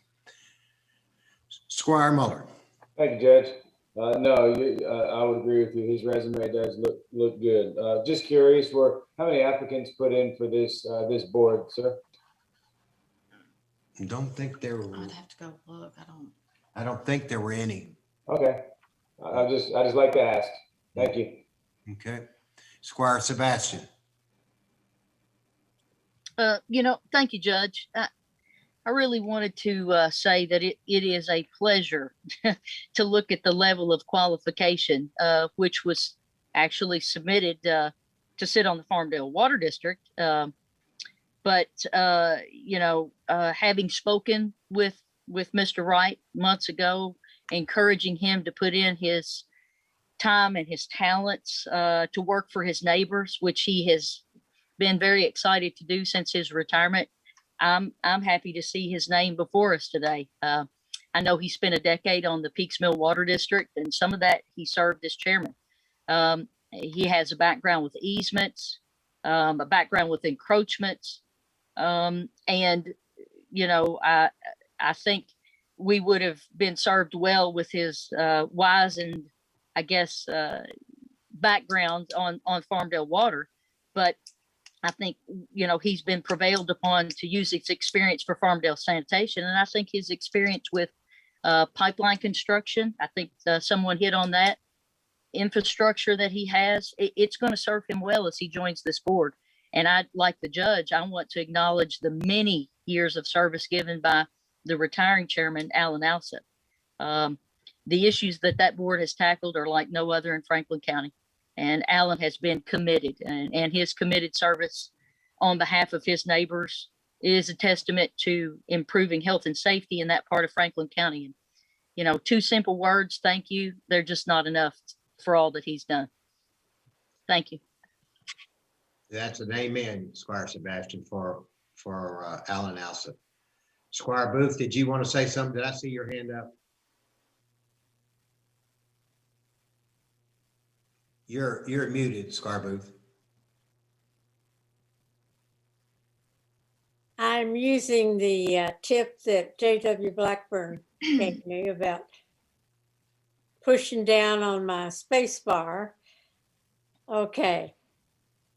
Alan has been in state government and in public positions, not elected, but just appointed for 50 something years. And he has a patient way of dealing with things, which is going to be needed with our new chairman. And if Squire Sebastian's recommendation is enough for me. So I am glad that we found him. Thank you. Squire Moore. I want to echo the sentiments about Alan Alsop. He's just been really good to work with on there. And looking forward to the day when Mr. Hewitt doesn't have to spend so much time out there. Amen to that. Amen. Anybody else? Okay, the next item on the agenda is another, this is a reappointment to the Farmdale Water District. It's Richard Tanner. I think most of you know Richard Tanner, and if you've ever, Richard Tanner works extremely hard. We're so proud of his effort on the Water District, and he's asked to be reappointed. And he asked me to tell you that he will be coming off of the Health Department Board in December and will not ask to be reappointed. He said one is enough. So Squire Mahler. Thank you, Judge. Question, how many terms has Mr. Tanner, I guess, served on this board? I guess 2. This would be. Then my next question will be, what any other applicants put in for this board? Mr. Wright, he originally was for this board. Okay, thank you. No, I think Richard fulfilled someone else's unexpired term. Oh, that's right. Richard So he's not- actually fulfilled. Richard took someone else's spot, so he doesn't have. This will be his. He has one full, a partial term, and then a full term, and this will be his second full term. Okay, thank you. Squire Booth? I had a call from the present chairman of the water board, Clifford Tolles. He said he didn't know what he would do if Richard wasn't on the board. He just begged me to vote for him. And of course I said I would because I admire him a lot myself. So I urge all of you to appreciate his service. Squire Sebastian? Thank you, Judge. I just wanted to respond back to Squire Muller. I do know that 2 individuals had applied for Farmdale water. Mr. Wright was one of them. Someone else had contacted me a couple of weeks ago because they had submitted an application for this back in February and hadn't heard anything. So I just share that because I know that because they reached out to me. Thank you. Okay, well, and I don't know if it's the same one. I got a call yesterday from someone who said that their brother had applied, and I have not seen that application. And Tambra has not seen that application. So I don't know what happened on that. But that was the first I knew about it when they called me yesterday. So I told them that we most certainly will look that down, look over that, find that, or they'll submit another one and we'll consider them for the next opening. Squire Tracy? Thank you, Judge. I guess I'd like to say, we all know that the board appointments are very important. After reading an email that we received earlier today, and after speaking to the young lady, I'm concerned. I'm concerned about what I read and what she said. I hope her issues get resolved. I don't know what you're talking about, Squire. An email that we received earlier today. Did you not get one? From a young lady out in Farmdale. That's a customer. I was working with a young lady yesterday, day before yesterday. Yesterday, the maintenance crew and Richard Tanner were out there with her. So if it's the same one, I don't know. But they're out there working with that person now, or have been. Okay. All right. It's almost 8:30, and we've gone 3.5 hours. So what I'm going to do is we're going to take a 5-minute recess here. We'll come back, finish this, the work session up, and then what we will do is we'll go straight into the voting session without taking a recess. And hopefully we can finish up by midnight tonight. We'll do our best. And so we're going to take a 5-minute. Let's come back at 8:27 and promptly be back. And we will finish up the work session and go directly into the voting session.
Okay, we're back from recess and we're now going to our next item on the agenda, and that's authorization to approve cash transfer for the fiscal year. Ms. Lawrenson, and Ms. Lawrenson, you have the treasurer's report and payment of claims. So if you would just stay on for those, take care of those three, we'd appreciate it. Yes, Court. The action for the cash transfer tonight is a cleanup item.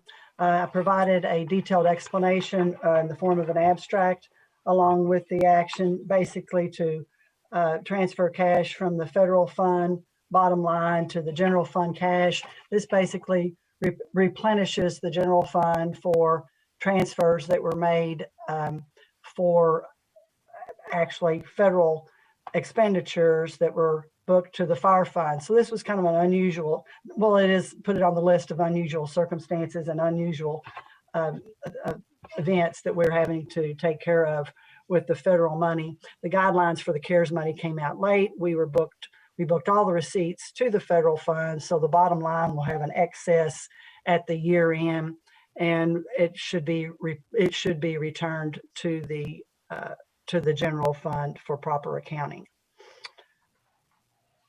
Any questions on that particular item? The treasurer's report. As always, I provide a current financial statement at the point in time that the packets go out. You should have received a revenue report and an expenditure report for the year to date and both transaction activities. We are nearing the end of the year. There will appear to be items, you will see items that are over budget for sure. As we always expect, and we do this cleanup at the year end.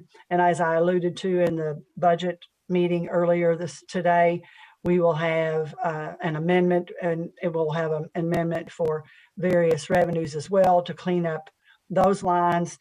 And again, I know that that our park superintendent had already mentioned that we would probably anticipate transfers for between the park and the golf operations for seasonal workers. So he'll be working on the recommendations for those budget transfers to just basically get our format back in order. It's just some accounting and presentation on the reports. Are there any specific questions about our financial transactions for year to date?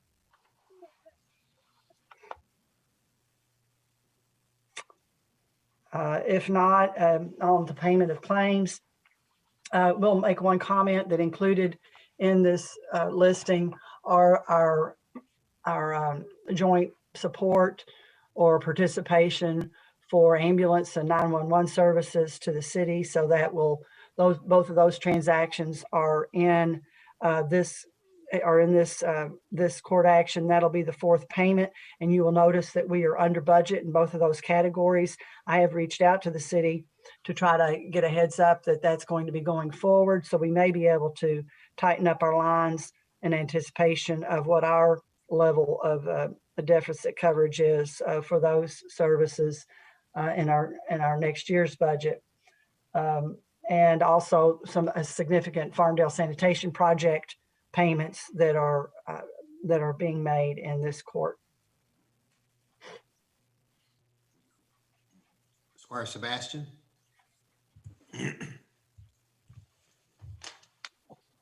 Thank you, Judge. I just have a couple of quick questions. So on the first page, page 1, under the account for it says P&Z fee refunds. Can somebody talk us through that, the refund? Off the top of my head, I believe that one of the transactions that was received was out of jurisdiction, and it was just so it's just a bookkeeping. It's a bookkeeping matter for us. We are technically supposed to show every check written as an expense as opposed to a negative revenue account, if that makes sense, or contra account. County bookkeeping has, when you handle the money, you show it as an expense and not a negative on the revenue side. So I don't remember exactly what the transaction was, but I think it's nominal.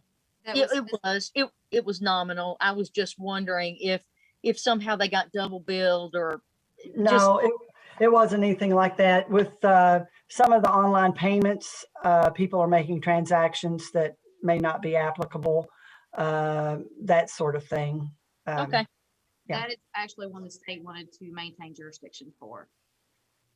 Okay, I wondered because since it was Capitol Center Drive, I know where that is, so I just wondered. The second question I have is on page 2. It's 0150815571. It's about the garage doors. Didn't those just get repaired? Yep. So what's up with that? Ask Jeremy, are you on the line? Yes, I'm trying to think which garage door. Is it 5081? Yes, it says judges. Judge's garage door. Yeah, I mean, they go up and down 100 times a day. You know, parts break. Yeah, I just wondered because it seemed like that just got worked on. Wasn't that? I don't know about that. That's what I was asking. Was it the same ones that just got worked? That's what I meant. I don't know right off. I'd have to go back and look. We got 3 doors there at the courthouse. Okay. I'm not 100%. My other guys call, take care of that. I don't know about them, every time. Jeremy, one of them that was broken for a long time was the one that goes into your office area, your maintenance area. Yeah, we were trying to find a cheaper way to repair it, and we did. So it was down for a little while, but we found a separate door. This is not the same door. Okay. No, this is and was it the same one that had just been repaired? My next question's on page 4, 0191000543. Who can share information just about kind of what these Moline releases are? Just so I understand what they are, because there's several. Pick me. Okay, here's the deal on those Molines. Molines. That sounds like a dish to eat or pasta or some Molines.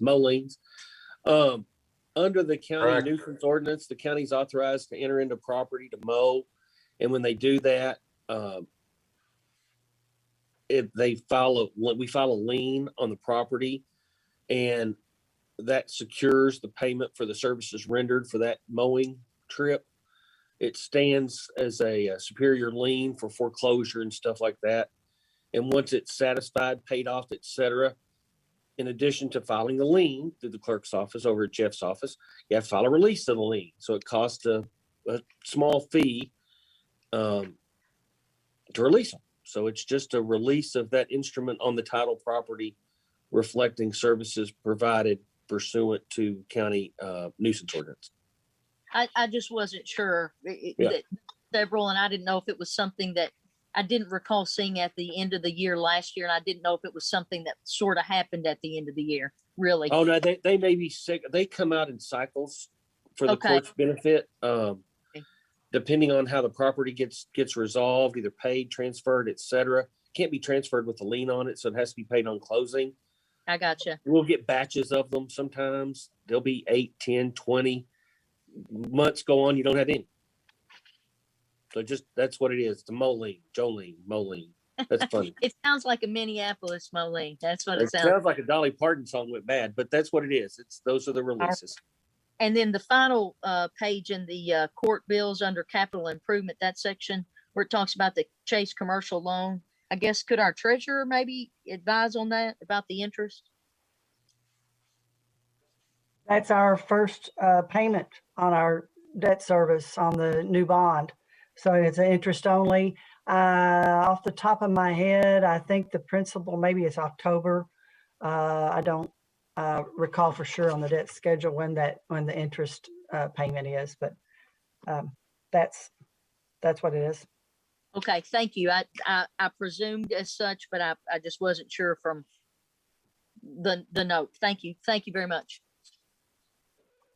Okay. Thank you, Susan. Let's now go to other business, and the first other business is Brittany Woodward, if she's still up, or baby's still there, or maybe is not asleep or whatever. Brittany. I'm here, Judge. Okay, Brittany, let's talk about our lit. By the way, Squire Muller, I took care of your monies, so you owe me. She's getting ready to talk about the groups that got picked, okay? Hey, I tried to give it to her. She wouldn't take it. Well, I wouldn't take it, but I'll take it now. Okay, go ahead, Brittany. This is exciting. Yeah, so April was Spring Sweep month. We promoted a lot of cleanup opportunities for residents, whether it was our dumpsters throughout the county or household hazardous waste day. But we also ran a contest. Anyone who participated in a litter pickup effort throughout the month of April, they were asked to submit a photo of themselves in order for a chance at a gift card to a local restaurant. So there were 19 entrants in total, and we selected 8 to win $25 gift cards. So I want to thank all the participants, as well as Judge Wells and Squire Muller for their donation, for the funds for giving this out. So there's all our winners there. And we support, let's see, they've picked Bourbon on Main, Office Pub and Deli, Johnny Carino's, Mi Fiesta, My Guadalajara, and a few others that I'm not getting off the top of my head here. So want to thank everybody, and just keep in mind, I'm always available if anyone wants to pick up some litter in their area. I have plenty of equipment to loan out to folks. So all you have to do is give me a call down at the office. It's 502-875-8751. I see that Squire Sebastian has her hand up, Miss Brittany. Yes, ma'am. I'm sorry, Judge. I was going to just have a piece of new business after Brittany's finished. Oh, okay. Okay. Thank you, sir. I'm sorry. I apologize. It's okay. All right. Anybody else? Brittany, thank you. Thank you for coordinating this, and let's not end it right here. Yeah, our competition, our contest may be over, but let's encourage everybody, please get out, pick up trash. First of all, don't litter. And where there is litter, let's pick it up and let's clean it up. So let's keep our community clean, everybody. Please keep our community clean. Anything else, Brittany? Nope, not unless anyone else has questions for me.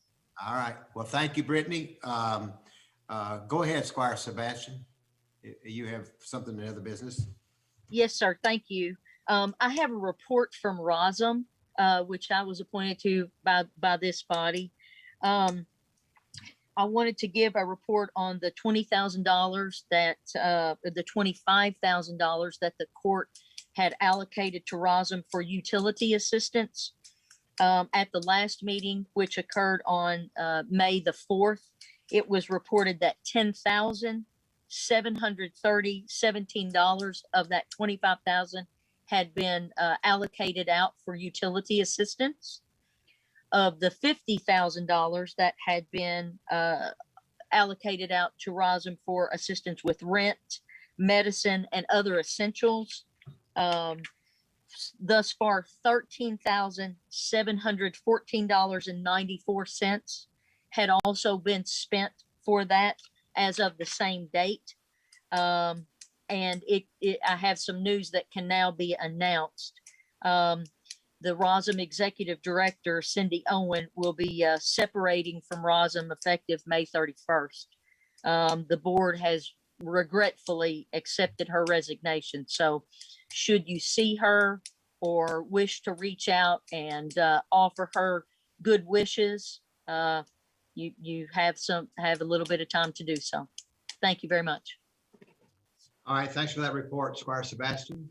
One other item on May the 27th, that will be our next regular meeting. That's a 5 o'clock meeting. If you desire, you may come into the courtroom. We will have everybody spaced out. You will not sit where you normally do. We'll probably have a name on a chair for you to sit in the back room, in the workroom, but we will be spaced out there. We will more than likely do our voting from our work session in there and our voting session in there. What I'll try to do is we'll rotate the chairs around. Some will sit at the table, some won't. But we'll rotate that around. We will also, the department heads will make their reports just like they're doing right now from Zoom. And anyone that will be part of a presentation will also do that from Zoom. So that is the beginning of opening up the process. You, as a governing body, if you so desire, you can continue to do Zoom as well. Nobody is requiring you to come in, but if you want to come in, you can do that. So Squire Moore and Squire Blackburn, you all will both go back there. You will not have your own. The TVs are set up for you to be able to use in there. We'll all be working from there, those that come in. Okay? Judge, I'll probably Zoom in next time meeting. Okay. Yeah, I figured you would. And Okay. Judge, if I could follow up on that. I also want to let the court know, and I knew today was going to be a lengthy court night.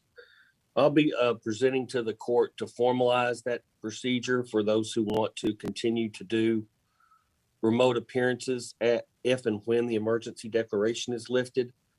And I should have that on for first reading on the next meeting. But the key to this whole thing is get your vaccines and wear your mask and beat it down, or we're going to be revisiting this thing again come December. Okay, thank you. So, You're exactly good luck, right. everybody. Okay, we've got constitutional offices, department reports, committee updates. All right. Okay, let's now, if you would, change sheets or whatever you're going to do. Let's go to the voting session. And I will just start it off like we normally do. And this is the Franklin County Fiscal Court, May 13th, 2021 fiscal court meeting. And we welcome all of you that are here and have been watching or just tuned in. Clerk, will you call the roll? Squire Sebastian, Here. Squire Blackburn, Present.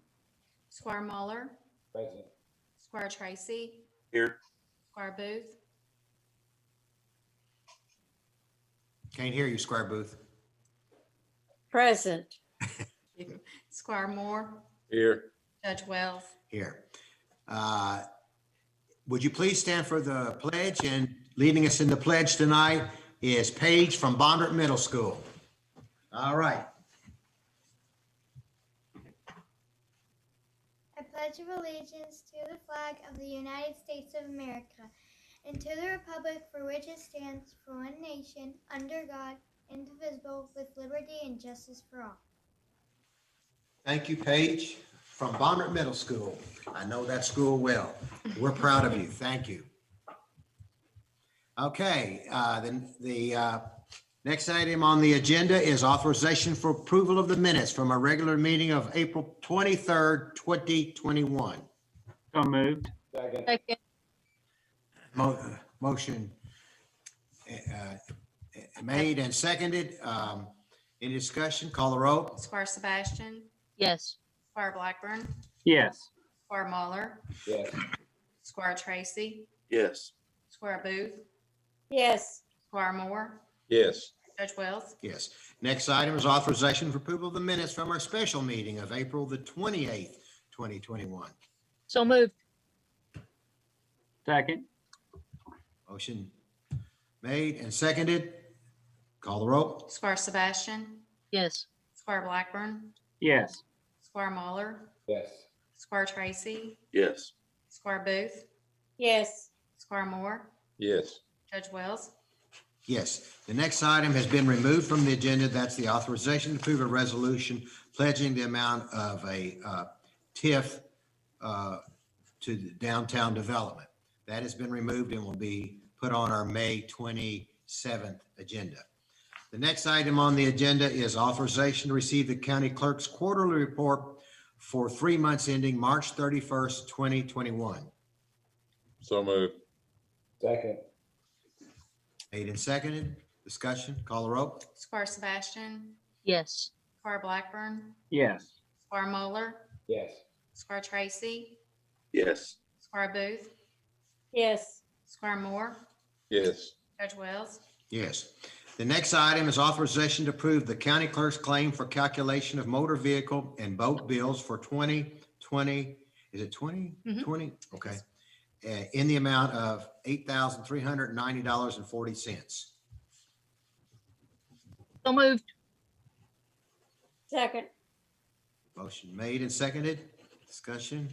Call the roll. Squire Sebastian, Yes. Squire Blackburn, Yes. Squire Muller, Yes. Squire Tracy, Yes. Squire Booth, this is payment that we give to the clerk. Yes, Squire Moore, Yes. Judge Wells. Yes. The next item is authorization to enter an agreement with the Bluegrass Area Development District, Bluegrass Ag, for land use planning services and technical assistance relating to development. So moved.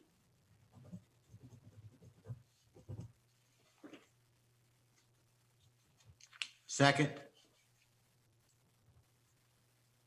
Call the roll.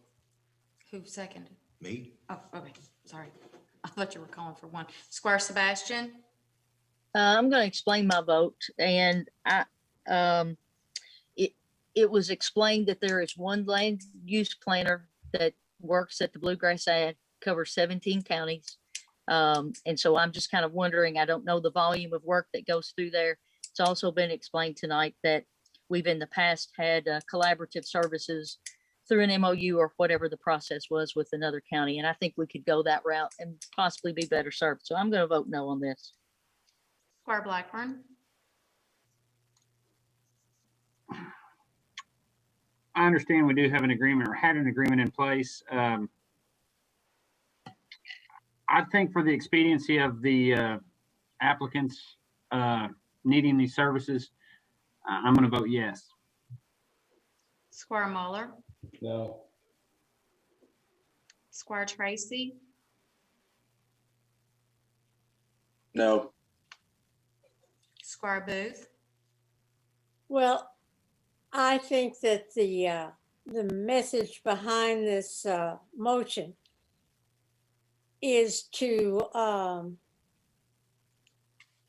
take the decision out of the hands of our local government. And I understand that, and I vote yes. Squire Moore, Yes. Judge Wells. Yes. The next item is authorization to declare property as surplus with disposal by auction for the maintenance department, Lakeview Park, road department, jail, and commissary. So moved. Second. All right. Call the roll. Squire Sebastian, Yes. Squire Blackburn, Yes. Squire Muller, Yes. Squire Tracy, Yes. Squire Booth, Yes, Squire Moore, Yes. Judge Wells. Yes. The next item is authorization to approve a professional service agreement in the amount of, it's listed as $202,000 for feasibility study master plan for Lakeview Park. It has been recommended by our attorney that we take $15,000 for legal services out. That should not be in there. So before we put the final figure in, I'm going to do a motion to take the $15,000 out and see if there's a motion and a second for that. We'll vote to remove the $15,000, and then we'll have a clear understanding of what the price of the study will be. Squire Judge. Booth. I move that we take the fee for legal services of 15,000 out of the contract. Okay, I second. seconded. Okay, everybody understand, Rick's, Counselor, will you very briefly explain why you feel like that's a bad idea and shouldn't be in there? For, again, to renew a couple reasons. Number one, it's premature. Number two, the way it's drafted does not set forth what the committee wants for that services. In addition, it pre-selects a professional service provider that has not been vetted, nor for which a request for proposal has been made. And most and primarily, and this causes me no end of confusion, the service that the committee wants to be done by this particular item is not a part of this contract. So it's a superfluous $15,000. You're just wasting $15,000 that could be otherwise used for professional services, which have never been bid, which have never been presented, for which the necessity isn't there. Okay. It just needs to be eliminated. I can't say it anymore or better. Okay, call for the motion. Squire Sebastian, No.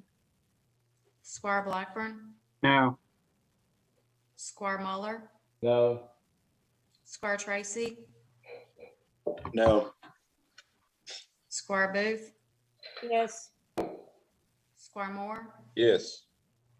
Judge Wells. Yes. Then, Judge, before you go further and pursuant to the administrative code, I cannot approve the form and legality of this contract, and therefore it cannot be approved. Okay. Thank you. Table it or sink it, one of the two, y'all. Okay. Table it. To me. So is there a motion to table it, Squire Moore? I make a motion to table it. Okay. I second. Okay.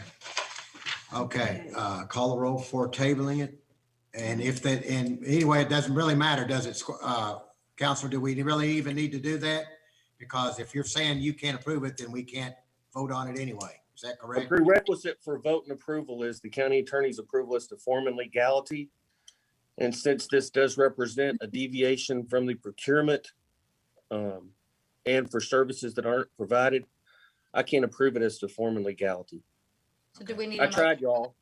Or do we just go to the next item? I think all we can do is just go to the next item, right? We can't make a motion for that. Judge, I mean, if we're playing like that, can I just make a motion that we approve it? I guess that'd be the same thing we just voted on. So I guess it doesn't matter. That's why I wanted you to get rid of the $15,000 so you can make it legal. Squire Blackburn? Rick, respectfully, I understand your point of view. I think it'd save us a little time if you'd have just said you were going to do that in the first place. Yeah, but I wanted to trust you. I wanted to trust the court to do the right thing, and I wanted to trust the court to actually have read the complaint. And Scotty, I'm sorry you didn't call me back yesterday so we can discuss it. I didn't want to argue with you, Rick. We talked for an hour. You said your piece. I knew that's what it was. Well, I appreciate it, y'all, and my job is to ensure that contracts comply with the law, and you've got an inappropriate allocation for professional services. I can't let you do that. Judge Wells, I make the motion to pass this ordinance or this feasible study without the $15,000 in it. Okay. What we just did. I thought we just did. Or the, We just did. Wait. Voted on that. well, no, we voted on removing it before we passed it. I'm making a motion to vote to approve the professional services agreement without the lawyer's fees in it. $187,000. Yes, Lawyer's fee. Is that right? Is that your motion? yes, it is. Okay. Is I there a think second? somebody wants to comment. Squire Blackburn. I just wanted to ask for the statute that Rick was referencing that kept this from being done a second ago. Gladly. It's contained in the administrative code section 3.030115, authorization in county contracts. Okay. Judge, I'll second Squire Moore's because I think this is a wonderful project and I want to keep this thing moving forward. And I totally agree. It's a wonderful contract. Totally agree. Okay, all right. So there's a motion and a second. This is discussion question, Squire Blackburn? Yeah. I need a clarification. Rick, I wrote down some numbers and I can't even read my own writing. Could you tell me that statute one more time? I'm sorry, 3.30.115. I'll be glad to read it. No, that's fine. Thank you so much. You're welcome. Okay. There's a motion. Is there a second? Is there a second, Tamara? Squire Muller. Squire Muller, seconded. Motion and second. Okay, everybody understand what we're voting on? We're voting on a contract, feasibility contract with the Hitchcock Group for $187,000. Everybody understand that? Okay, call the roll. Squire Sebastian. Yes. Squire Blackburn. Yes. Squire Muller. Yes. Squire Tracy. Yes. Squire Booth. No. Squire Moore. I think I need to explain my vote. I made this motion because I know it's in a lot of the community's best interest to get something done out there, and a lot of fiscal court members are really pushing for it too. And I'm torn on a yes or no because I think something like this might have prevented the travesty of the motorsports arena with the walls that are too close together and block the view of the spectators. But I'm still going to vote no on this because I'm just not certain on the complete aspects of it. My vote is no. Judge Wells. I think most of us are seeing the excitement from the community. I'm going to say this. The first thing we must do is pass a budget. And that budget is going to have to include what is needed to provide services to this community. First and foremost, as well as helping our staff do the work that they need to do, which goes hand in hand. So I want to say to those people that that are pushing this so hard, and some of you are the same people that have not and will not vote for keeping the tax rate the same. Be careful where you push this because it is inevitable. Where a lot of this is going to have to be more monies. And I've done some research with McCracken County, and their community is torn up because the proposal is for $43 million to build some of these facilities, and it is a lot of tax increases. And so there's a lot of issues out there, and I just want you to know that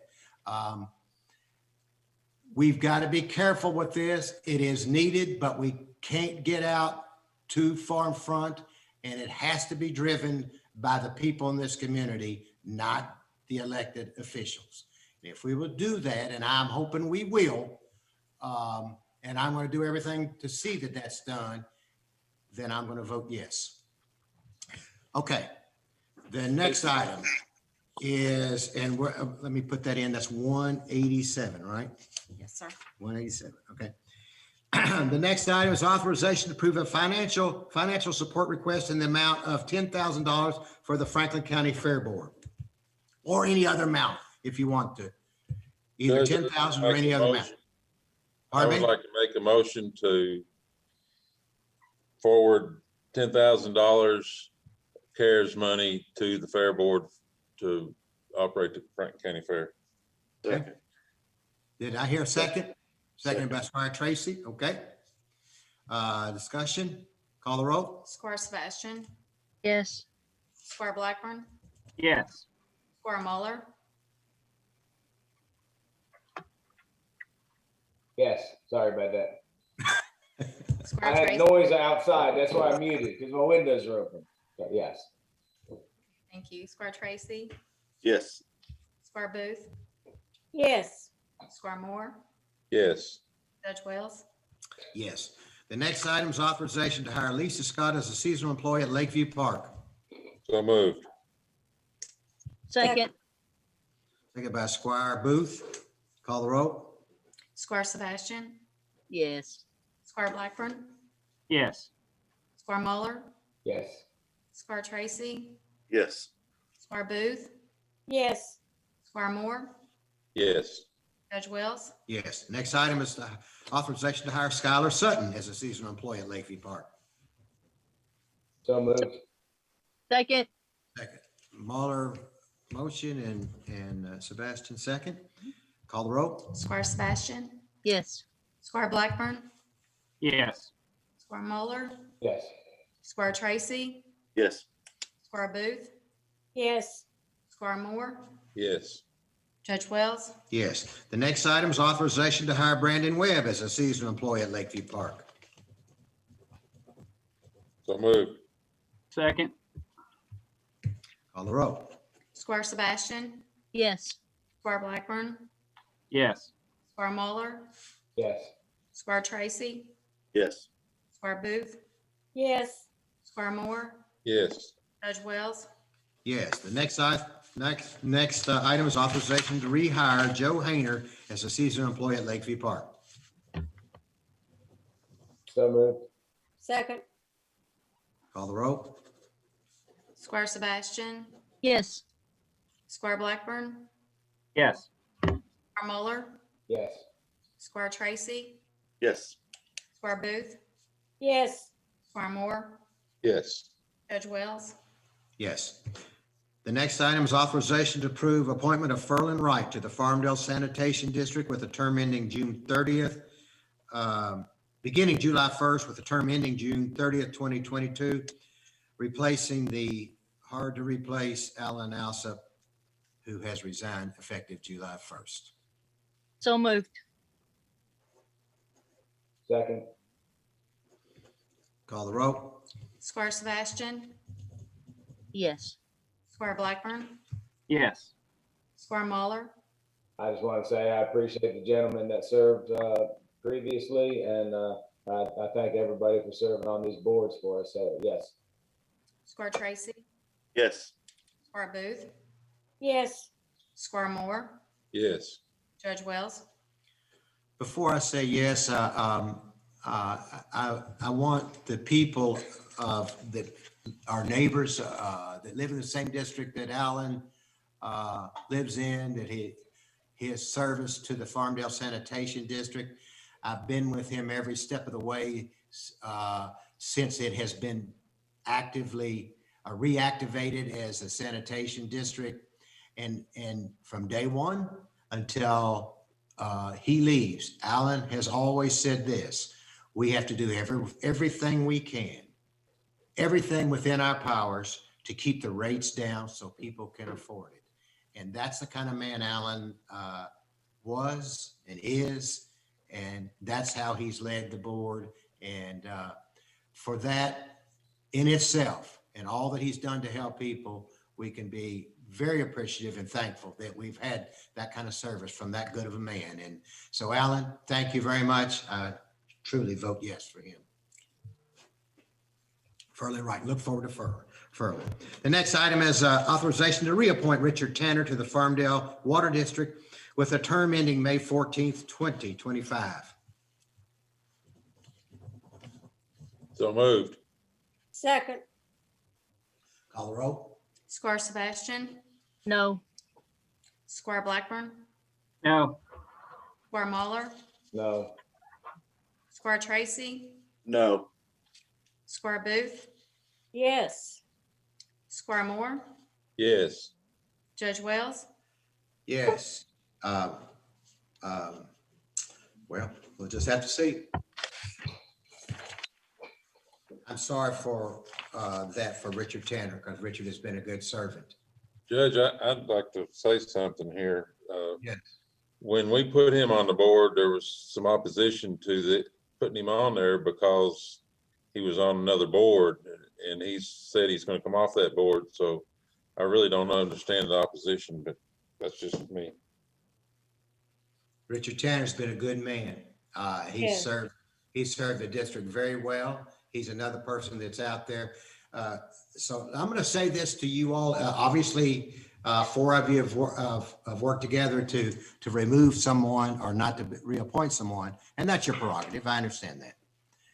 But to feel like that there's just people lined up out there waiting at the door, this long line to be on these boards, it's not true.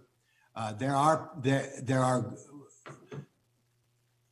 good people serving on these boards, and to make the commitment to serve on these boards, they themselves are up late at night. They're out visiting people at all hours, all the time. They work very hard, and to not reappoint someone as good as Richard Tanner is a shame. And I'm so sorry for Richard, because I know he feels bad at this moment, because he's given everything he's got to make that district better, and he got voted down. And I'm very sorry that that's the case. So we'll move on. The next item on the agenda is authorization to approve cash transfer for the fiscal year 2021. Second. Call the roll. Squire Sebastian, Yes. Squire Blackburn, Yes. Squire Muller, Yes. Squire Tracy, Yes. Squire Booth, Yes. Squire Moore, Yes. Judge Wells, Yes. Next item is authorization to receive the treasurer's report. So moved. So moved. Second. Call the roll. Squire Sebastian, Yes. Squire Blackburn, Yes. Squire Muller, Yes. Squire Tracy, Yes. Squire Booth, Yes. Squire Moore, Yes. Judge Wells, Yes. Next item is payment of claims. Is there a motion to deny any of the payment of the claims? Seeing none, payments are to be paid. Next item is authorization to adjourn. So moved. Call the roll. I mean, who made the motion? I'm sorry. I'll There was second. Moore. Moore made the motion. Blackburn for a second. Okay. Squire Sebastian, Yes. Squire Blackburn, Yes. Squire Muller, Yes. Squire Tracy, Yes. Squire Booth, Yes. Squire Moore, Yes. Judge Wells, Yes. We're adjourned. Thank you all. Be careful. That was easy. All right. Not. Thank